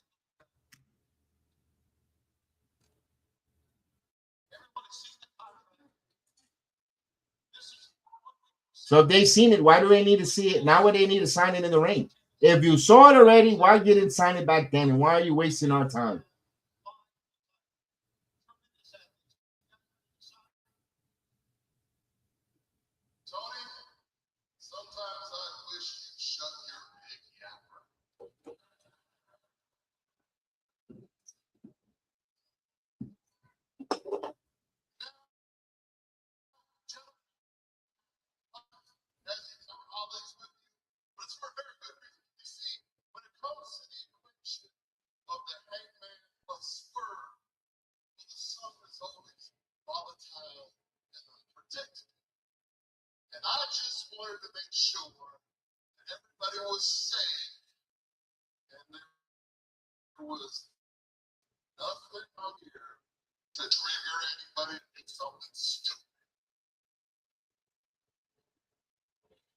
I guess we got Eddie Kingston.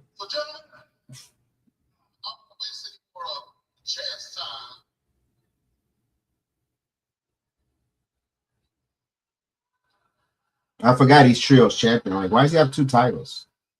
It's that he has the trios champion too.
I'm listening to this promo right now.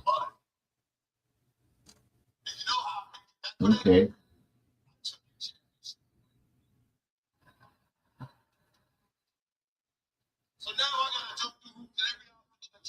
Oh damn! So how he paid him back the last time he's taking his championship, reminding that Swerve took the title from Joe. I don't know. At World's End, I think Samoa Joe retains. I mean, that would be a major disrespect for Samoa Joe to lose that title.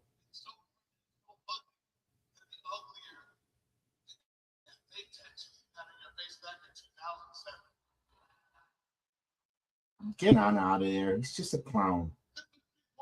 You see, Swerve is supposed to be this badass guy that you want to see kick ass, but you got the dancing fool in the back. Like,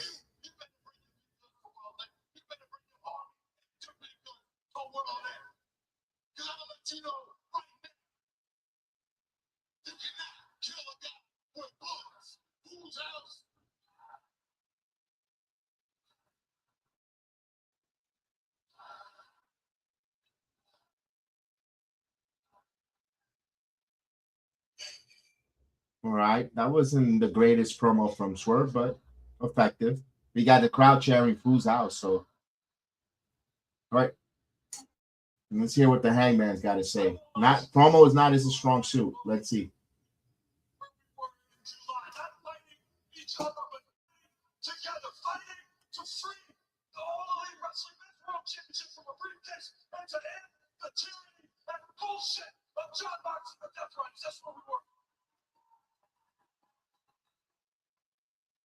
The men's world championship.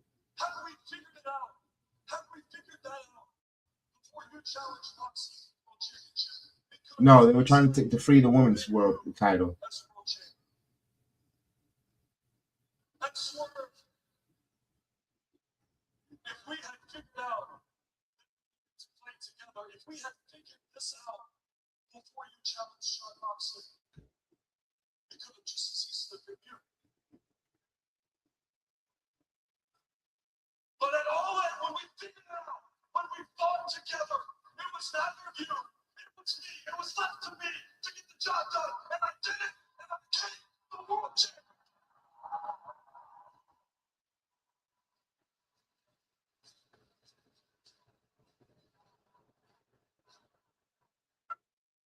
Okay.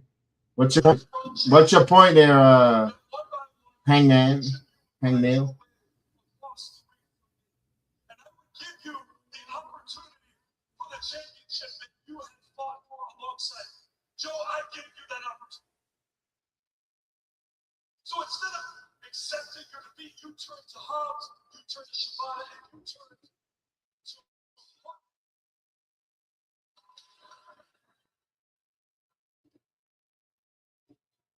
Joe, you turned into what you fought against. Joe, you are worse than the Death Riders on their worst day. And you might stand here with the World Championship, Joe, but it's all that you have. Because you have no self-respect left. You have no sense of dignity. And in the twilight years of your career, I would hate for the legend of Samoa Joe to I told you, hey man, promo, he stinks.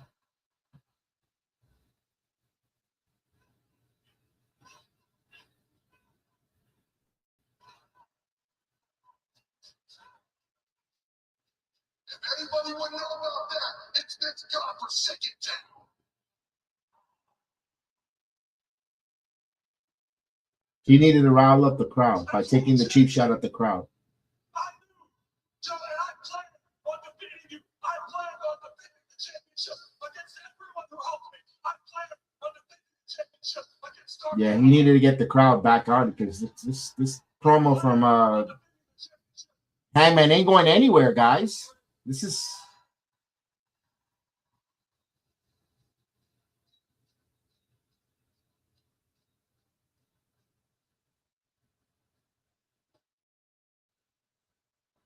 pendejo. They mentioned a pendejo, Dariana.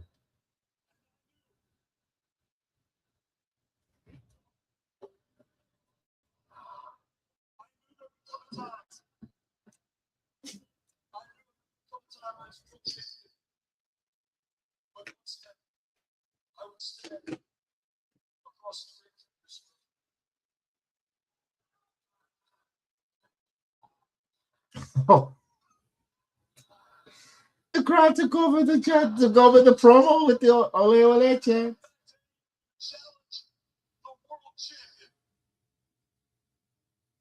Oof.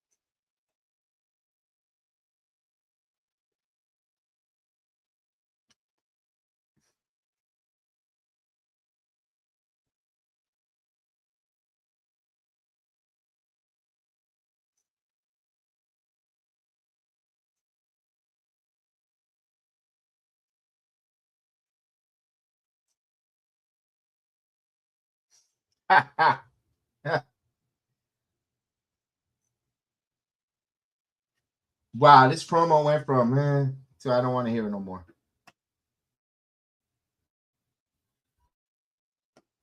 Wrap it. Ladies and gentlemen, we have all three signatures in 10 days at World Championship.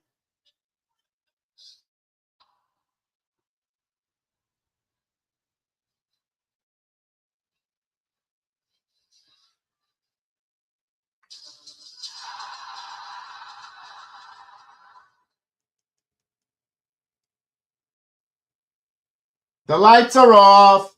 Here we go. The typical AEW nonsense. The lights go off. Guess who? You don't have to be a genius to know. The lights go off. So copy and paste. Maxwell Jacob Freeman.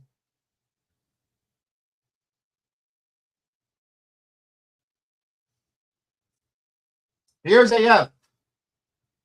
So we know that Samoa Joe is being transitional. Here's Maxwell Jacob Freeman.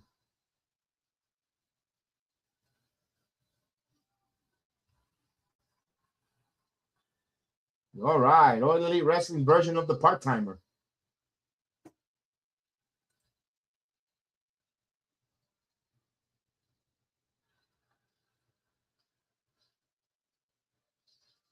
Oh, look at the hair plugs on him. Working really good.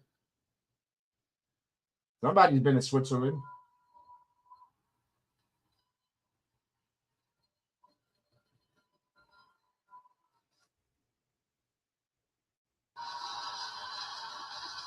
So he goes on a tape show and not in front of a live audience in the United States? Really?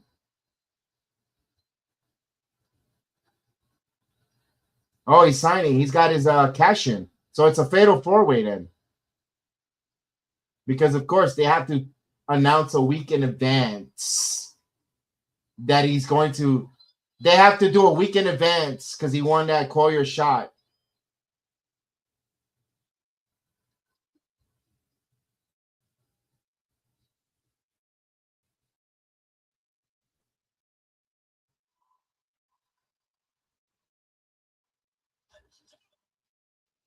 A fatal four-way match.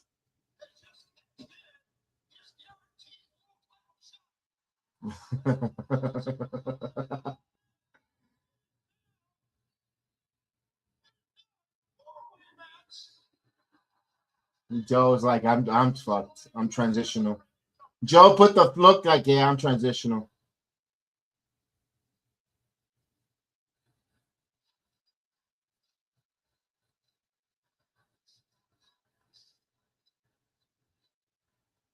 We call him Seabiscuit.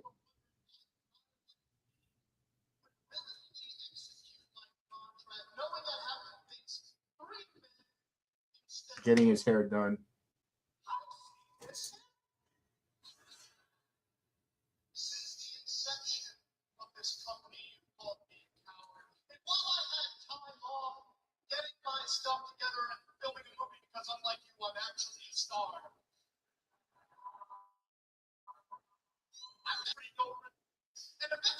Oh my God! Samoa Joe just look at his wrist, like wrap it up.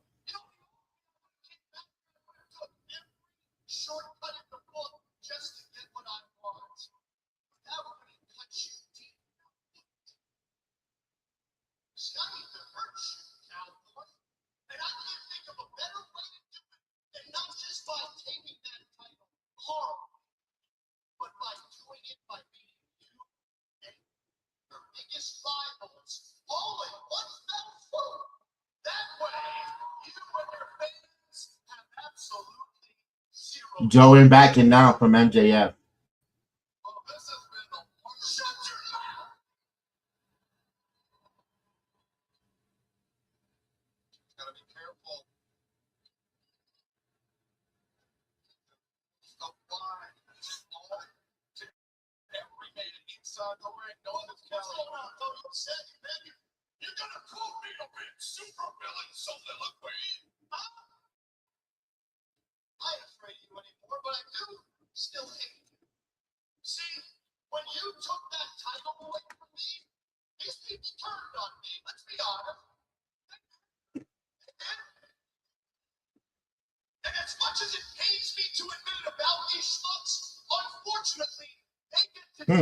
Who goes down as an all-time great, and I want to go down as an all-time great. I need to, Joe.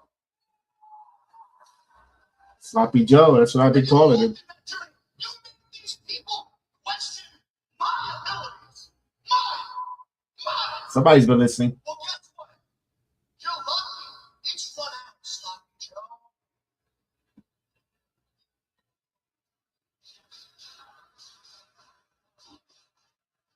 See, Joe, I'm about to make you fall back. I'm about to make you fall back harder than you're. Okay. Samoa Joe right in his face. Love it. Same place you ended my title reign. I am yours. Uh-oh, here we go. Time to roast him.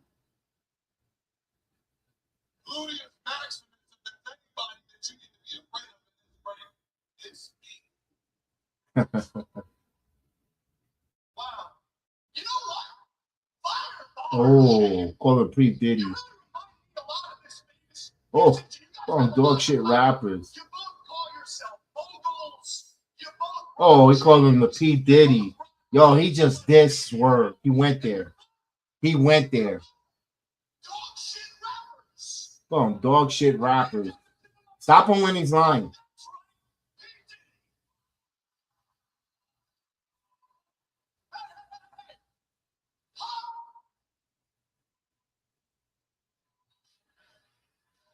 Oh boy. Pop quiz class. Whose house?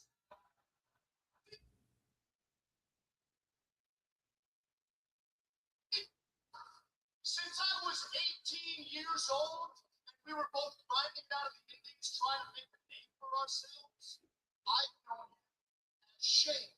I went my way to AEW, where I became the biggest homegrown star in the history of this company. And you went to WWE? Really good company, man. You're right. Oh. I must say, I thoroughly enjoyed watching you twerk for top dollar. You say he was twerking for top dollar. You came across the street. You came knocking on my door. I let you in graciously, and you went on to achieve some incredible stuff, Shane. You got freaking jacked, bro.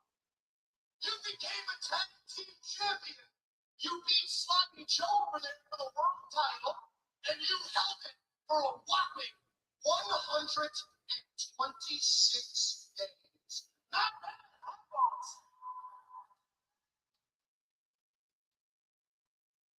406. But hey, who's counting? Who's counting? But listen. Oh, shit. See, now we have a Oh problem. my God. Because you're in my way. You're biting the hand that feeds you. MJF, he's Andrew Dice Clay out there. When is he going to bring out the hickory dock? You've been a very busy tenant. So no, this isn't your house. Yeah. This is my house. The rent is due, and the devils come to collect. Ladies and gentlemen, you can call me Michael Corleone because in one night I'm about to handle all my family business. December 27th, Chicago, Illinois, World's End.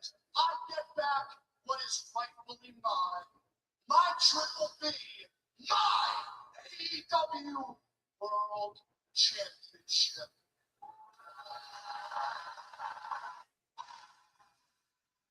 Do all you folks happen to know why?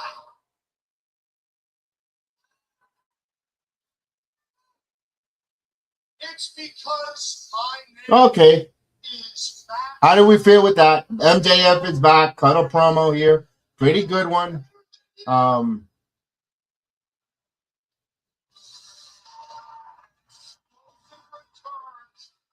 Samoa Joe feels like he's a transitional champion. No matter what happens, they made a fatal four-way. Joe might not take the pin, but someone's going to lose that title. Someone's going to become champion, and it doesn't look like Samoa Joe is walking out of there as your world champion.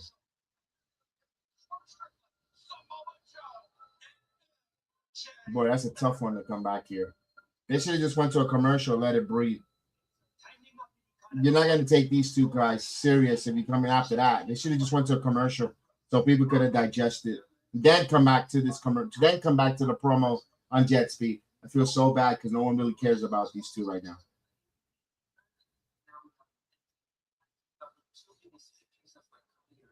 Damn, they didn't let no one breathe or let it digest with MJF. They went right to this jet set. Kevin Knight versus Okada is going to happen. I don't know. I guess Saturday on Catastrophe.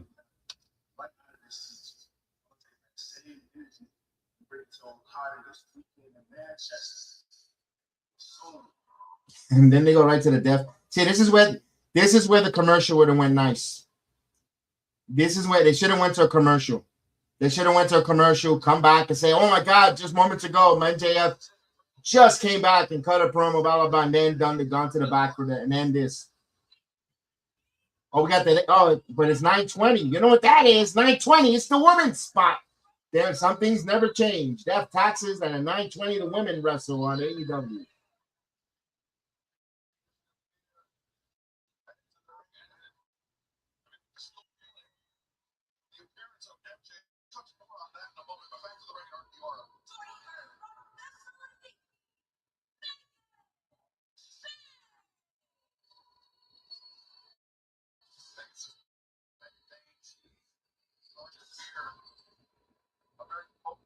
I was like, what the hell is that? Oh, it's Athena.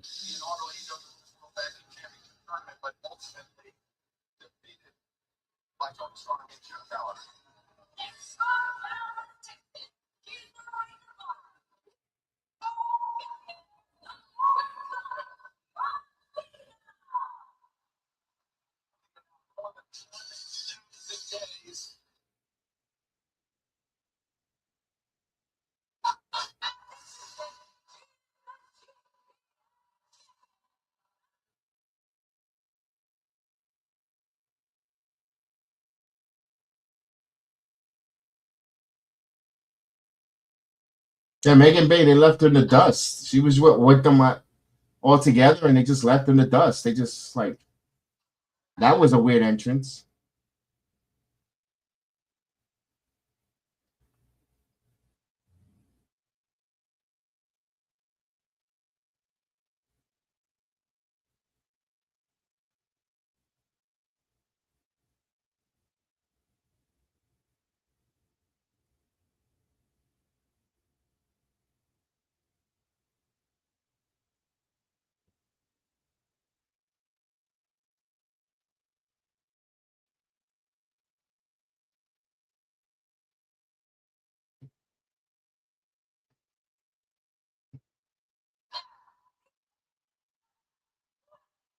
All right, here's Willow and Harley Cameron.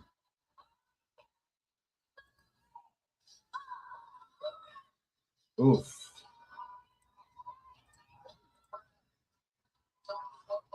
All right, look at the crowd clapping along to Combo's music. Let's go.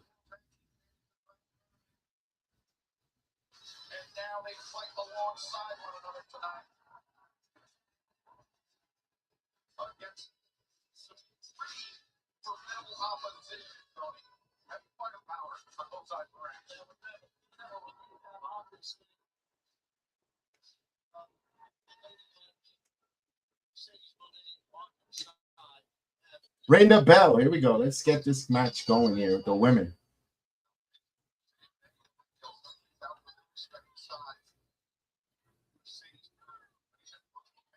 Oh, Willow and Mercedes starting it off. I kind of like this. Oh, but here we go. Harley Cameron gets tagged in.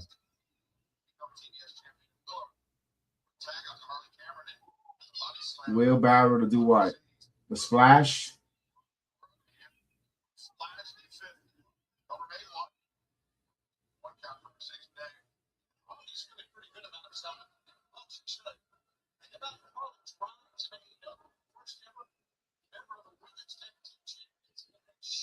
Now, here's a thing, chat. I hate the comparison and all that nonsense, but let's do it anyway.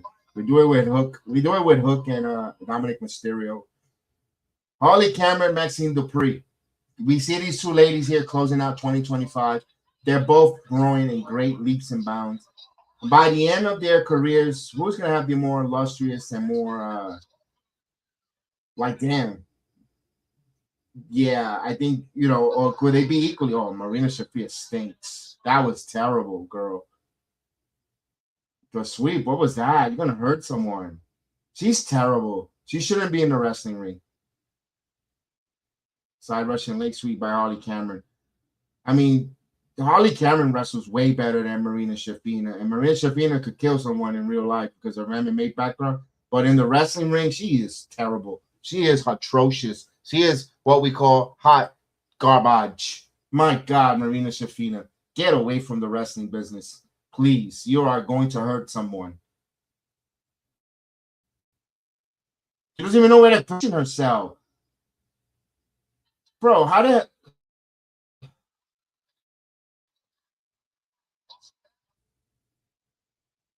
Bro, doesn't she communicate with Roderick? Roderick is supposed to be this world-class wrestler and who could wrestle. Don't they get some grabs with his wife? She has not improved. She shouldn't be making these type of errors in the years that she's been in the ring, and she started in NXT.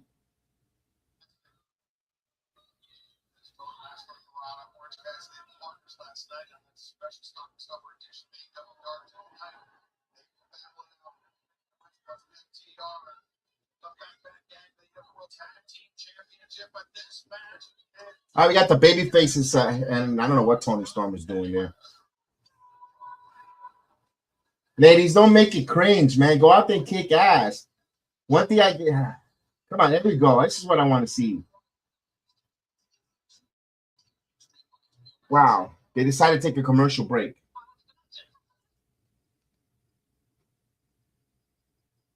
Tonight in Manchester, Scott told that Coach Harley got caught them in the bathroom banging his kids. About you meaning.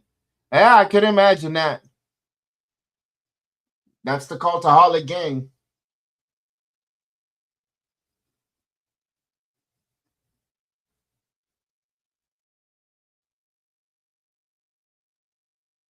We got the in-ring. We got a Pepsi Coca-Cola commercial. I guess the best thing of the night. I mean, Christmas. When you think of Christmas, you think of Coca-Cola. Seriously.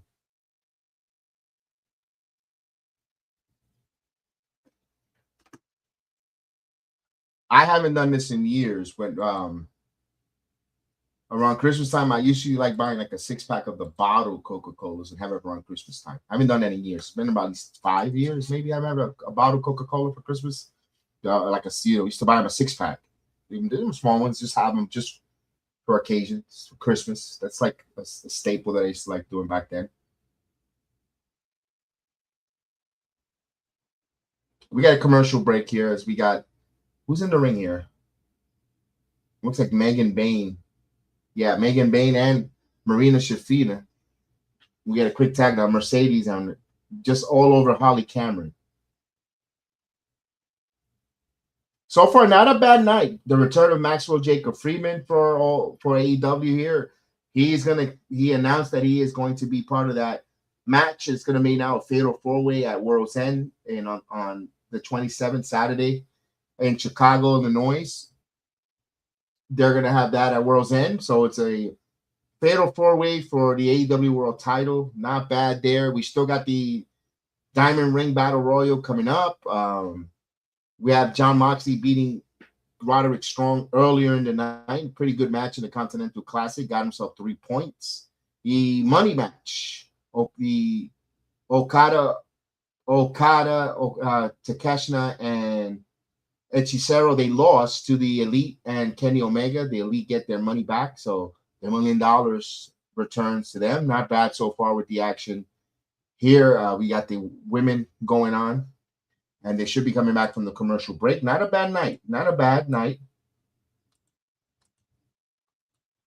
I want to see the Battle Royal, but I'll stick with it. I was going to tap out at 10 o'clock, but we'll see.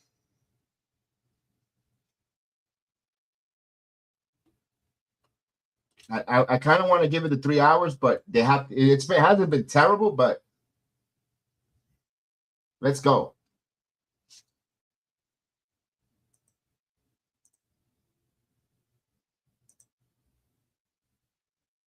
Tony Storm and Mina Shafina. I got it with that missile dropkick.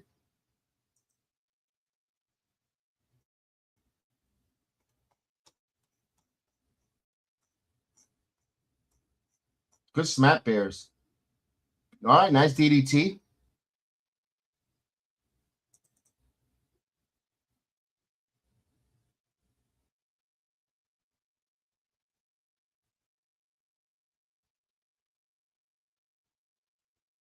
All right, got it with the hip attack. Oh, super kick here by Athena. Mina Shirakawa with a missile drop kick. Here's Mercedes. Now everyone's going to get backstabber. All right, who's going to do their move now? Here's double clothesline.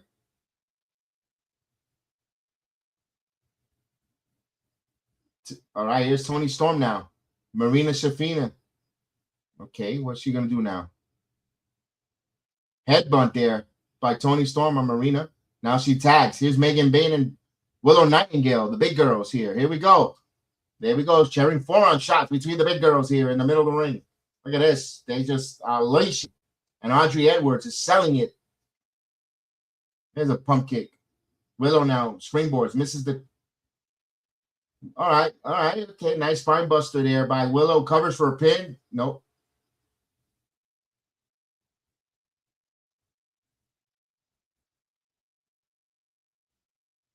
What is Willow trying to get a gut wrench suplex? No. Shoulder tackle right into the heel's corner as Megan Bayne now.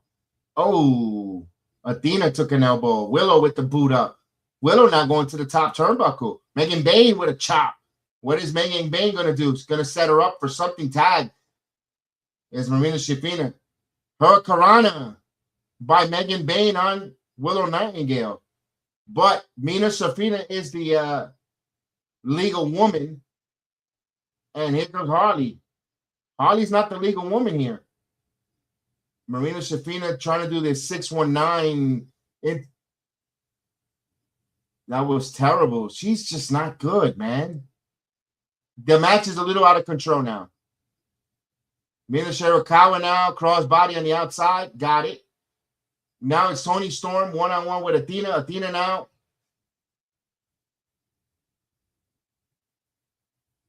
She's not the legal woman. The legal woman was Marina Shafina. What's going on here? Yeah, who cares? Just Willow Nightingale just pushed her until next week. Willow now taking the straps down. All right, Kendall Gray.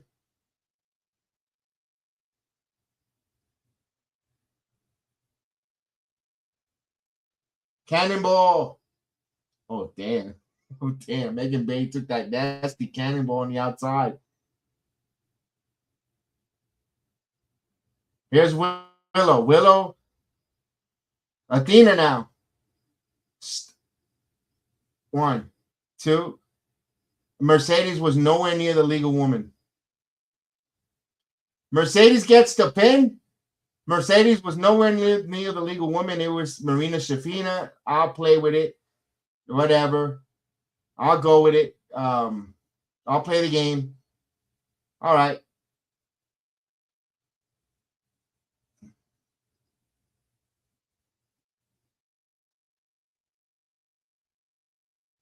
Instead of having an 8-woman tag, I would have preferred 2-woman matches. And they quickly went to a commercial break. Wow. Yeah, that is supposed to be that's supposed to be Neil Diamond. All right, that's who that movie is with Hugh Jackman. He's Neil Diamond singing Sweet Caroline. All right, I got you. I thought it was Elvis or Tom Jones, but it's Neil Diamond. Wow, this has not been... That match right there has made it a little bit rough. And I try to give these women a good opportunity. For AEW, that wasn't good. That wasn't disgusting, terrible, but that wasn't good. It's just Marina Shafina. I don't know what she's doing in that ring. She is going to hurt someone. She's not in for a women's division competition. I know they need the bodies, but she is not good. She's horrible. And it sucks. Here's a statement that's kind of eye raising or hot take or whatever you want to call it. Harley Cameron is getting better with more reps than Marina Shafina. Marina Shafina has been in the business a little bit longer. She's been trained with a Shayna Baszler, in the Performance Center, trained with, her husband, Roderick Strong, who's part of the Elite, the Undisputed Elite, and all that crap, and still working alongside Moxley. There is no improvement from Marina Shafina. Her movesets that she does, she's going to hurt a woman's neck. She's really going to hurt someone's neck. She's going to hurt someone's career in the ring, man. She just is not a safe hand. She is dangerous. That is a dangerous weapon with the women in the women's division for All Elite Wrestling, because she is not getting any better. Just keep her as a hit woman outside for Moxley, kind of a manager. Hit woman gets physical, but I don't know about giving her a push in the AEW for anything there. And it's hard to put her. You want to put her, you want to hide her behind the tag team. All right, but man, she's just dangerous. I don't know. I don't know what to do, Marina Shapiro.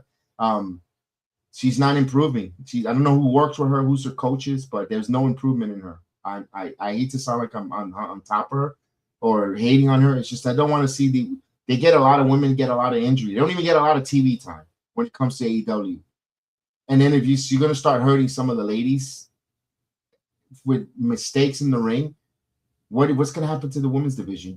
You just implemented tag team titles too.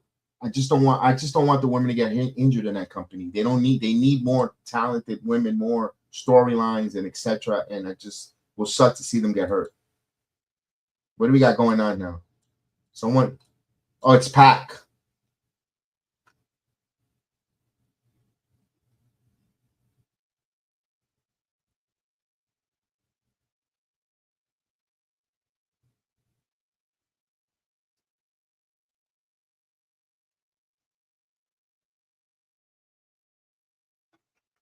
All right, here we go.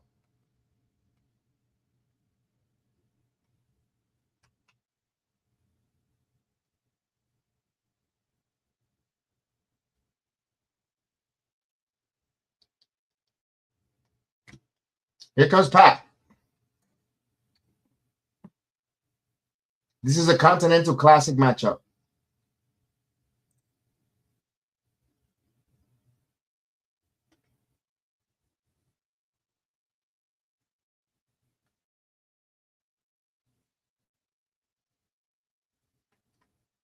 All right, taking on Kyle Fletcher, the Proto Star. Interesting.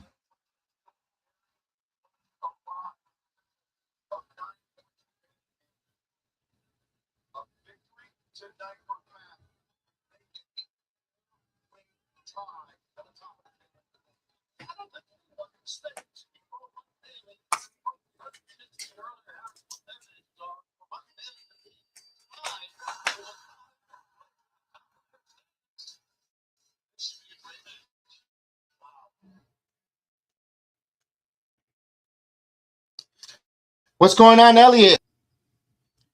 Sports Illustrated named AEW Promotion of the Year. I don't know what they're fucking drinking.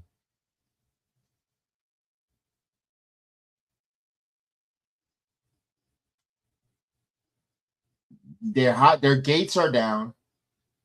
They're in small venues. They don't create money. They're promotion of the year. If anyone that Sports Illustrated is high or what the fuck are they thinking about? It should be TNA. TNA should be the promotion of the year. Have you seen what they've done with a little bit? TNA is the promotion of the year. I totally disagree with Sports Illustrated. They lost touch here.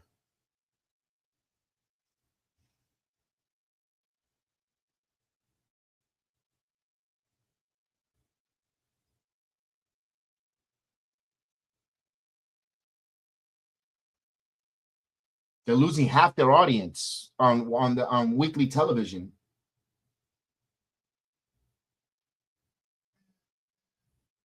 Wow, promotion of the year. That's true. Sports Illustrated. I just lost credibility to me, man. Holy shit.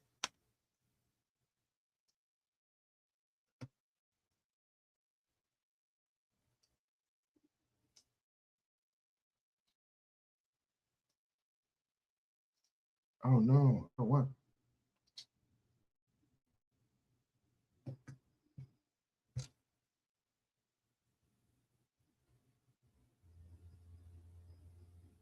Let's say 17. Okay.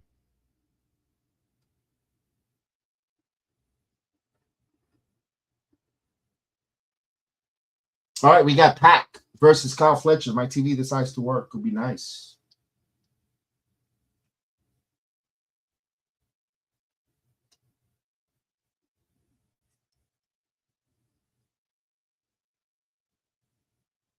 Ooh. Pac in control with the wrist lock in the center of the ring here.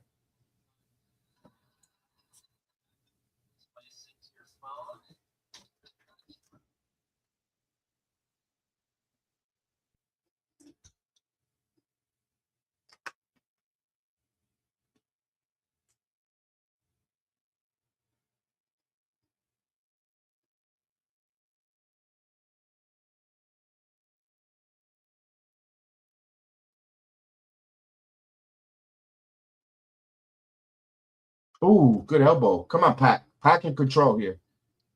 Leapfrog.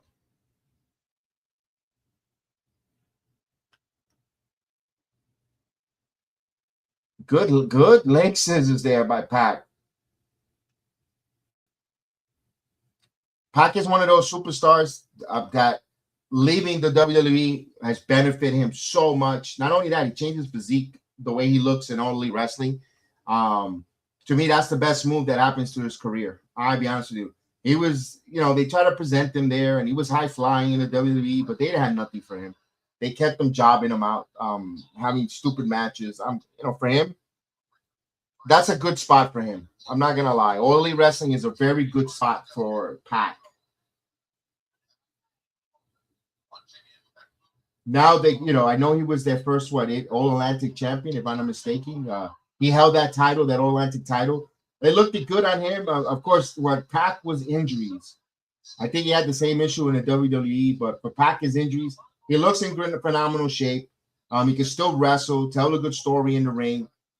For Pac, it's just staying healthy in 2026. If they want to give him a push in the upper mid card title, where he'll have a cup, maybe a world title opportunity. When he, maybe in the main event program, maybe they might not pull the trigger with him, but maybe in 2026, if he could get really popular and stay healthy, especially with the storyline with that Death Riders, beating, if they build them properly, beating a Moxley, and we could see something big here for 2026 for Pac. But that's like that. I'm gonna give that about a 15% for that. It all depends on how they tell that story with John Moxley, if it happens the way they're dictating here for Pac.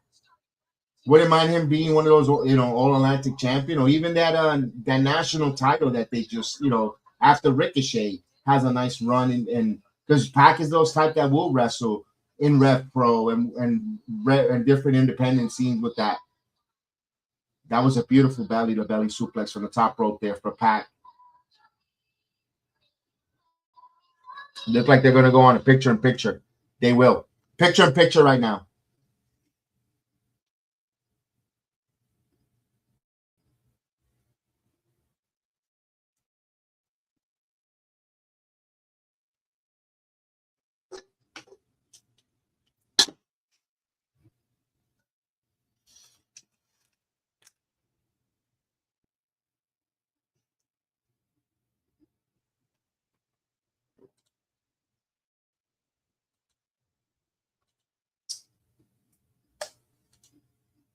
All right, they're fighting on the outside. It's a control there by Pac. Shoulder right, leg shoulder right into that barricade goes Kyle Fletcher.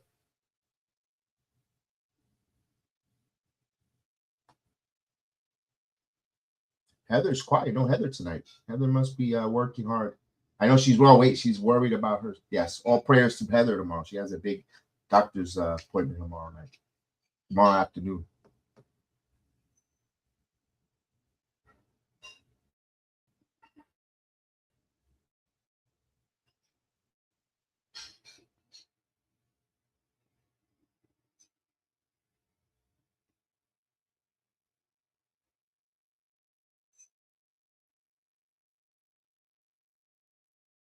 Now Pac goes into the barricade. Oh, here we go. Kyle Fletcher. With a suplex on the outside. Goes Pac. So I don't know if the Battle Royal is going to be now in the top of the hour crossing over, but I don't know how long I'm going to stick with AEW tonight. When it's a 3-hour special, I don't know if I'm going to stick to 3. I'm going to try,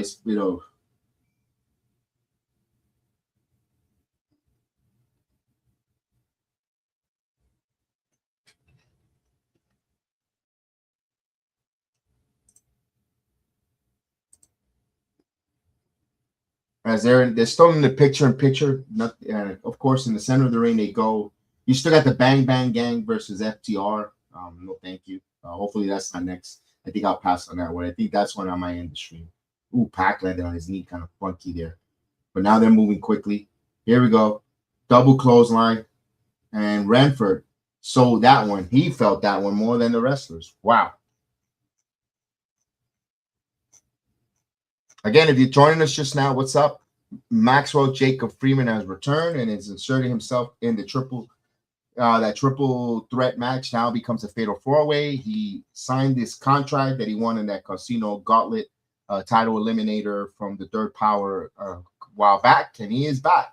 So he will be challenging for the All Elite title on the 27th. So that's going to be interesting. World's End.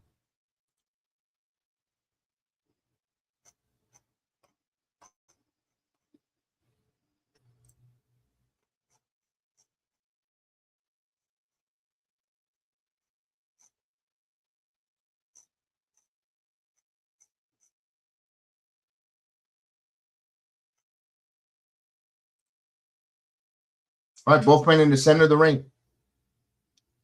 I think the crowd has died down. They're not as hot as and I thought they'll be hot here for their hometown, one of their hometown heroes here in Pac. Beautiful snap German suplex there.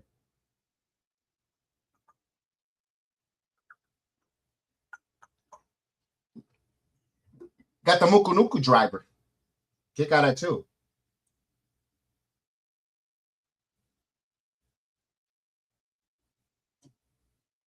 Yeah, that was nice.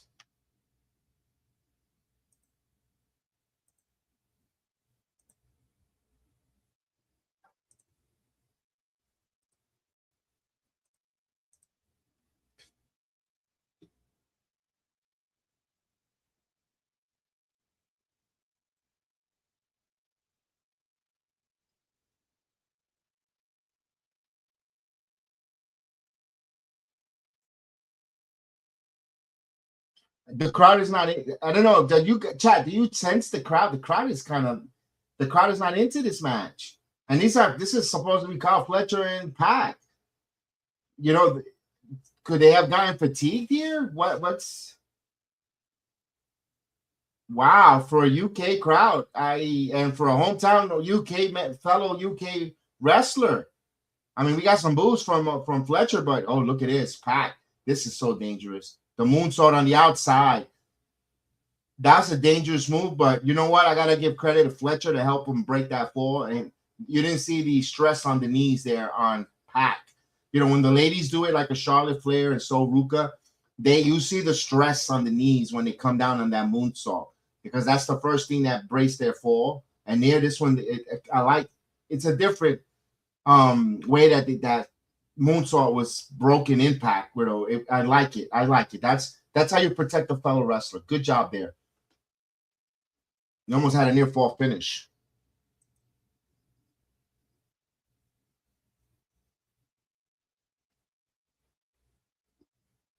$10 minutes gone by. So halfway through this contest.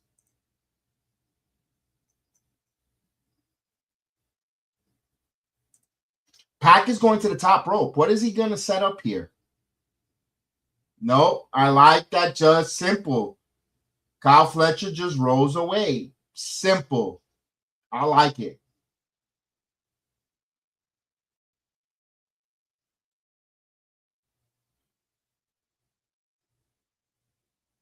Poison Rana. Pac with the Poison Rana now. Pac now. Now moving the ropes quickly. Oh, but he got him. Fletcher met him with that leg lariat into a power bomb. 1, 2, kick out at 2.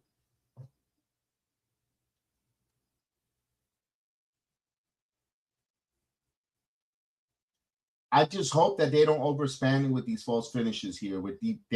I hope, and this is a problem I have with Fletcher's matches. He does a lot of monster moves, finishers, over and over, and just for wrestlers with lower echelons to be kicking out at 2, like from power bombs to tombstones to Canadian destroyers, and these wrestlers kicking out at 1 or 2 kills it. He got a kick with a boot in the draw, and now he's going to do, oh no, he's going to go for a brainbuster, but okay. Good reversal there. What is Pat going to do? Pat, springboard? No, caught him. Fletcher. Octopus. got an octopus. Caliber wants to call it a brutalizer. Never heard that name before. It's an octopus, the same move that AJ Lee does. Here's a roll up. Nope, misses.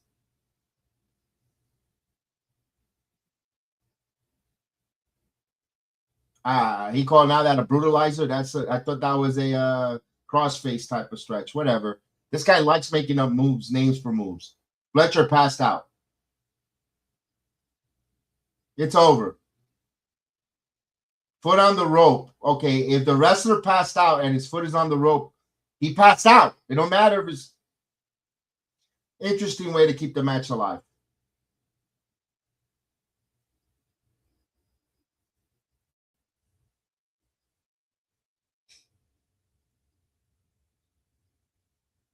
Okay, you got him with that running clothesline. All right, so the guy literally passed out and foot on the rope, and then he got nailed with a freaking clothesline while the guy repped up like about 10 miles an hour on the ropes, and he still kicked out at 2. This is the now. Look, now Pac is gonna hit him with it. He's trying to go for his, and he got up like nothing. He got up so quickly, like he heard the alarm clock to go to work in the morning. Now he's moving really quick. Now he wants to do now a brainbuster. He's moving. This is why I can't stand his matches. Kick out at 2. He's a nobody to be doing these type of moves and no selling. He has not done anything in the pro wrestling world to be doing this. He doesn't have the merit or the cachet to be doing this right now.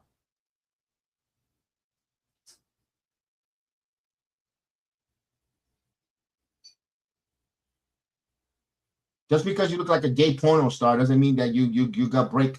You go out there and no sell and disrespect the wrestling business.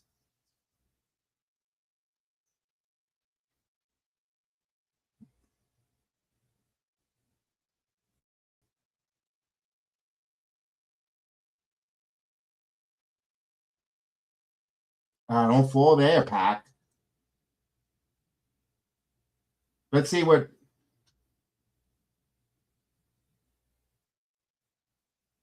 they're going to do here, because they want to ooh now the crowd has been dead. So he did a poison runner from the top rope. Okay. That looks great on the move there. If you're a producer, ask, why are we doing this? Because you know that the risk of injury, was it the reward? If he hit that. If he doesn't get the pin here, he got the pin. Very nice pin there for Pac. Yeah, because if I will be totally honest with you. If Kyle Fletcher would have kicked out at 2 there from that move set, I think I would have ended the stream. Pac with 6 points. Jungle Boy Perry with no points. 3 points for Kevin Knight. We have a 3-way tie at the top of that gold division. The Battle Royals next. That was a great victory for Pac. Great victory for Pac. I'm not gonna lie, that was a very good victory for Pac. He needed it. Yeah. Oh, it's Neil Diamond movie. All right. So he's gonna be singing Sweet Caroline. I just want to know who the hell that was. So it's Neil Diamond. Hugh Jackman is going to do Neil Diamond, Sweet Caroline. I guess the lady is supposed to be Caroline, guys.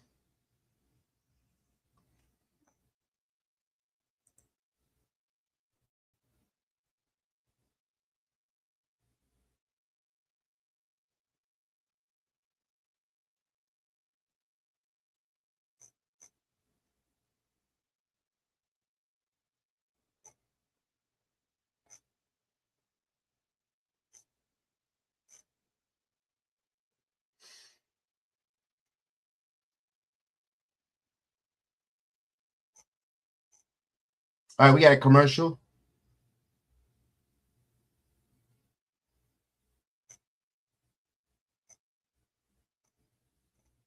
Yeah, Swerve reminds MJF of Pete Diddy. Baby oil and terrible rapper. Somebody wants to be on Netflix.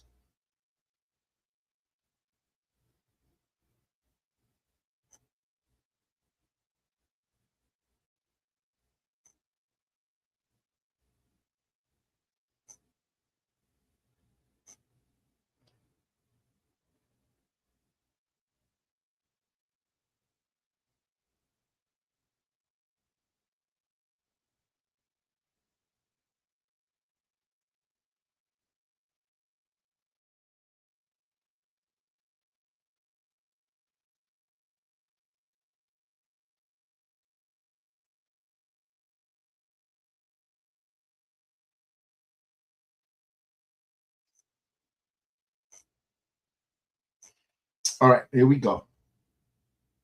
Diamond Ring Battle Royal. Let's go. I got to give credit to All Elite Wrestling when it comes to taking something and putting their own spin, whether it's the Casino Gauntlet with the chip in the middle, or this this Battle Royal for Diamond Ring when the last two gets to wrestle for the Diamond Ring best, and then Dynamite Diamond Ring to go as like a number one contendership. Let's see who wins it. Imagine Max. That means if Maxwell Jacob Freeman wins that Diamond Ring Battle Royal again this year, that means he's not winning on it. That's the only thing they're going to pigeon themselves, because he's not going to win that Fatal 4-Way. He's still going to have that opportunity to have that number one contendership because of that Diamond Ring. We'll see. That's what I'm looking forward to the most. The remainder of this card. I thought we were going to get Jamie Hayter and Isla Dawn first, or the first women matchup, and then the 8-woman tag to close out later in the evening. But obviously, they got bigger fish to fry with the tag teams. Something big is going to happen in the tag team division. I don't know. We got some of the men, Jurassic Express. We got some of the men already at ringside.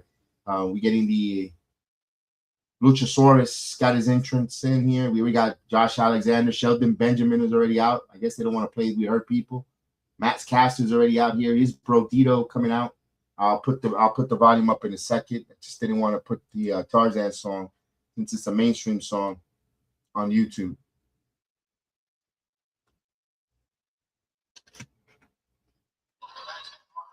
Oh, here we go. Gates of Agony from behind. Attacking Brodito. We got Ricochet coming down the ring. The gates of agony attacking. The match hasn't started yet, pal. So they're making enemies immediately.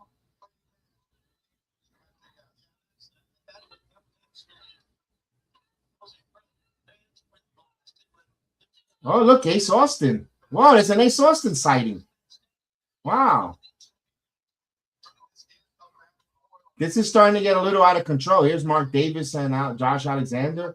So they rang the bell, so I guess it started. We got Luchasaurus and Sheldon Benjamin. They're going to meet in the center of the ring here. Sheldon Benjamin, Luchasaurus, okay. And here we go. They're going at it in the center of the ring. Back at that. Mark Davis on the knee.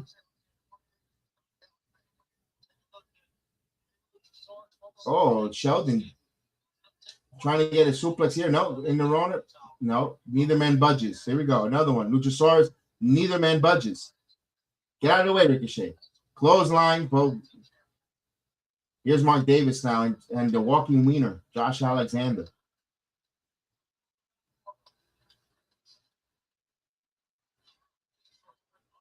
Bowens and Matt Caster in the ring. Got a little scissory timber here.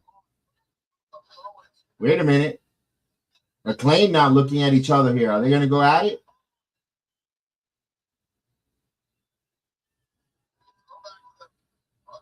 In the middle of Battle Royale. That's a way of getting the crowd ignited here. We got Total Leona in the ring. Acclaim now. We're going to do some scissor me timber. Looks like it. Then to give the crowd what they want. Come on. No sea chorro de maricones. Come on, let's go.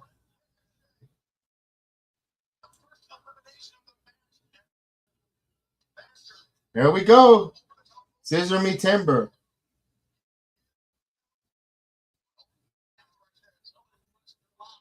Are we going to get a scissor? Ricochet just eliminated his partner. It's Tony Leona.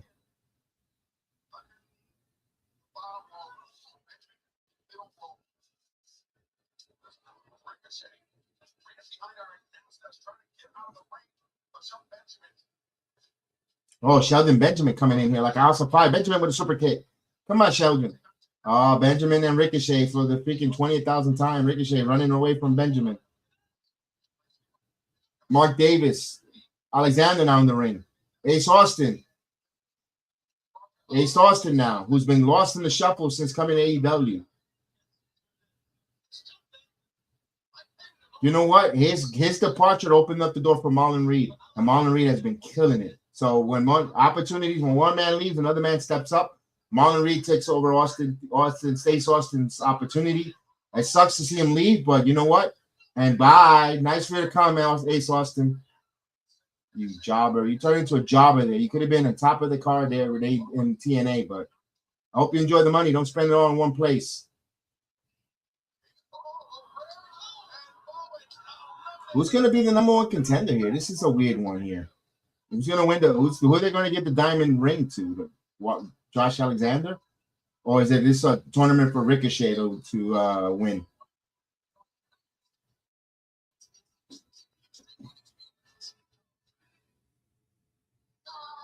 Anthony Bowens is gone.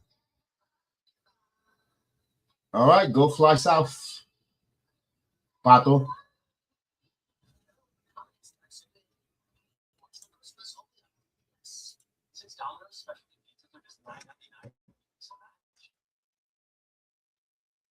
Got a picture-in-picture. Got Mark Davis. Don't do the Macarena now. Yep, right. Brodito. Yep, little Macarena action. Here we go. Wheel barrel and into bam. Good tag team action here against Mark Davis. Now Alexander, bam, right onto Mark Davis. All right, Brodito. Now it's time to let's see. Are they gonna do it? Well, the Macarena there for Brodito. Hey, Macarena. So 1990 called who wants their dance back. Well, here we go. Here's the Gates of Agony. Gates of Agony attacking against Brodito. Looks like that's something that we're going to see probably in the future. Hopefully something to move on from the Hurt Syndicate. Although Bobby Lashley got hurt. He got hurt for not able to wrestle. So he's out in the injured list. That means no MVP either. Sheldon, you're on your own, pal.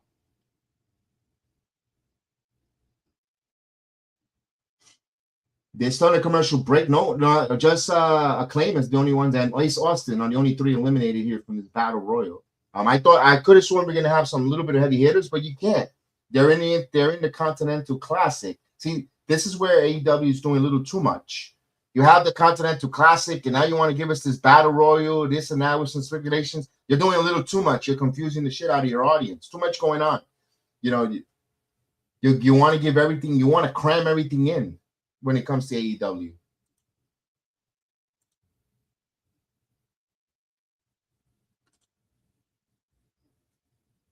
There's a super cake. Come on, get away from the picture. I want to see this already going. Double clothesline, Tony Leota and the big guy, Brody King. All right, now Benjamin and Luchasaurus again in the center of the ring.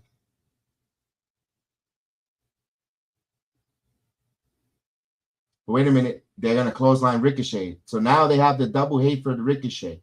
And Josh Alexander. He gets a piece of it. Now here's Toru Leota. Bam. Gets it. He gets it. Oh, that's Bishop Khan. Excuse me. Here's Brodito. Sheldon Benjamin just picks him up and drops him. So these two guys are a house of fire. Now they're going to get face-to-face into each other's faces. Forehead to forehead. Trading shots. Forearm shots. Back and forth. Hockey fight between Benjamin and Luchasaurus. But now we get, of course, Mark Davis. Now the heels gang up on him. Toriola. Everyone for themselves. This is a battle royal there. If the winner wins that diamond ring, as finally they come back from this picture-in-picture. Dynamite Diamond Battle Royal. Here we go. Mark Davis and Brody King. Imagine Brody King wins this. I think this is Sheldon Benjamin's ring to win. Luchasaurus. Double chop.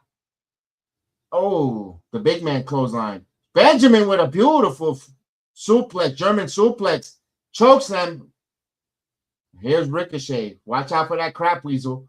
No, Benjamin grabbed him by the neck. Eliminate this fool. Send them flying.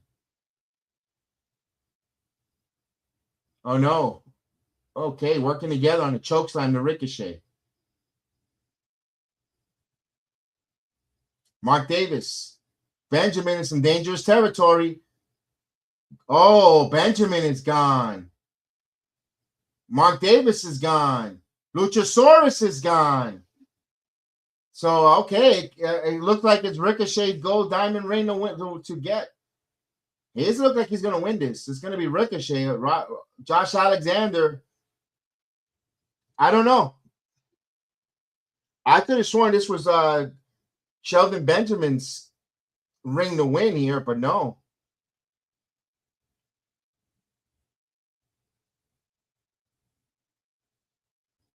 Oh, the last two. So it looks it's probably going to be Ricochet and Alexander. Two heels in this. Everybody wants Bro Dito, but what's going on, Brick Gaming? How are you, buddy?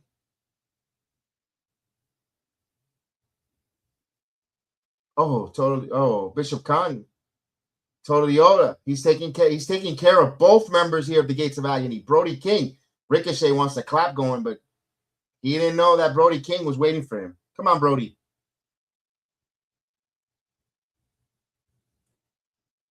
Oh, that was nice. I'm not going to lie. Scoop slam on Alexander. No. Take his knee out. Ankle lock in a battle royal, dude. Dude, it's a battle royal. What are you going to do in a battle royal with an ankle lock?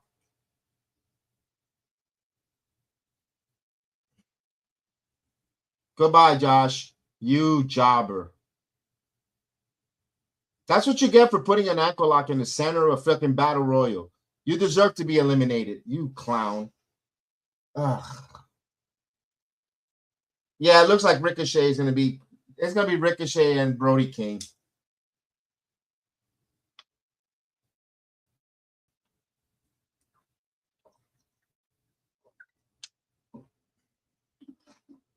Yeah, it looks more and more like Ricochet.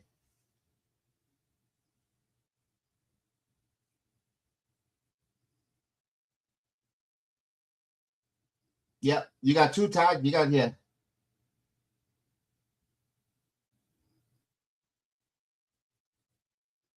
Hey, thank you. Appreciate it.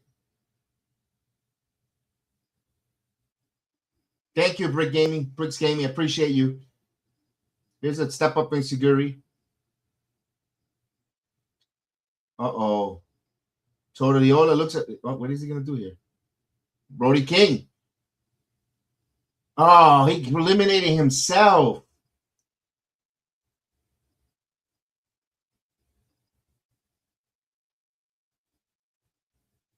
All right, so Ricochet, Brodito, and the other member of the Gates of Agony are left.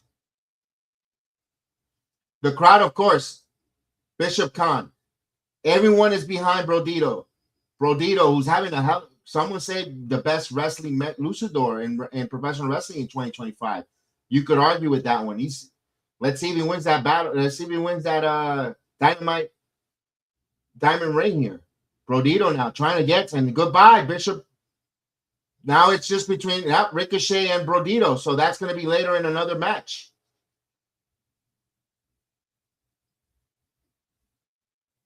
So they will wrestle next week for the Diamond Ring on Dynamite. So it looks like it's going to be Ricochet is going to win that Diamond Ring. Because all the online, Twitter, the AEW flag bearing that he does with everyone arguing and fighting everyone, Tony Khan is going to reward him with that. He rewarded him with that fictitious title that he made, the statewide championship. And now he's going to get him the State Farm Championship, and now with the Diamond Ring for Ricochet for all the shit talking he does on Twitter. All right. I guess his work, Lambiendo Ojo, got Ricochet. All right, good job.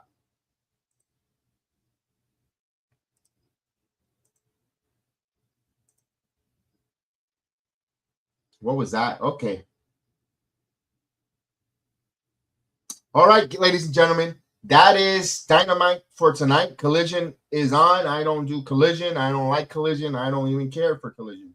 I would have liked to see Isla Dawn versus Jamie Hayter. Let me see if that's the first match. And then in that, I'm going to end the stream. I'm not a Collision guy. I don't like it.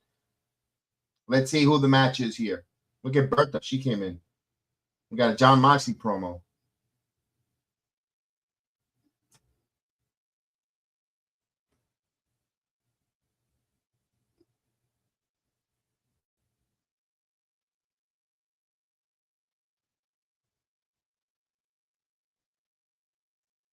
What a bad promo. All right, I will say goodnight. That's enough for me. I gave you the Dynamite watch along. I'm going to give it a quick. This was a good 6 out of 10 for me. It was entertaining. It was good. You know what? I'll give it a 7. I'm going to be fair. I'm going to be nice. I'm going to give it a 7. I'm in a holiday mood. It was a 7 out of 10 for me here for Dynamite. It was well. Could have been, I still think Marina Shafira is a terrible wrestler who's going to get a woman injured out there in that 8-woman tag. Great job for Pac getting that victory and getting the 3 points on the Continental Classic on Kyle Fletcher with the moonsault. That combination to get that victory was very done well. Enjoyed the opening contest. Very good opening contest with Moxley and Roderick Strong. Was a pretty good one. It was a classic wrestling match. Into the $1 million for the Bucks, winning it. Hopefully they move on from that. Hopefully Omega does a different feud other than someone from the Don Callis family. Just end that feud already. Don't need to rehash it. It's done. They proved their point. They got their money, and let's focus on Okada and Takeshita going forward. In the turmoil within the Don Callis family, we got our pockets. So yeah, that's this guy's favorite wrestler. Shout out to Chris who loves Orange Cassidy. Definitely. Next to Eddie Kingston, those are his dream wrestlers there. My kid, he hates them both. But yes, I'm gonna say goodnight there. This was good. I was talking about the 8-woman tag, didn't really hit that strong to me. Marina Shafina, I can't get behind it. And of course the Fletcher and O'Reilly. And then the holiday, this diamond to see who's gonna win that diamond ring between Ricochet and Brodito. Interesting next week. That's going to be a hell of a match. They're going to put on a bang of a match in the Hammerstein Ballroom. The 1-year anniversary where they threw toilet paper at Ricochet and Ball. I wonder how they're going to receive him a year from now. That's going to be the story into that next week. And also MJF returning. So MJF returning and inserting himself and making a fatal 4-way match. For you AEW fans who wanted MJF back, do he win the Triple B back? Only time will tell. For me, I'm going to say good night, everyone. We thank you. Don't forget, tomorrow night I'll be doing TNA. Watch along here and join us for TNA as we continue to do the holiday season. And thank you so much. Appreciate everyone, man. Buenas noches, Rumble. Right? Good night, YouTube, X, and everyone. Thank you so much. I'm a bow out here. Enjoy Collision, guys. We'll see you next time. Represento las calles de mi tierra.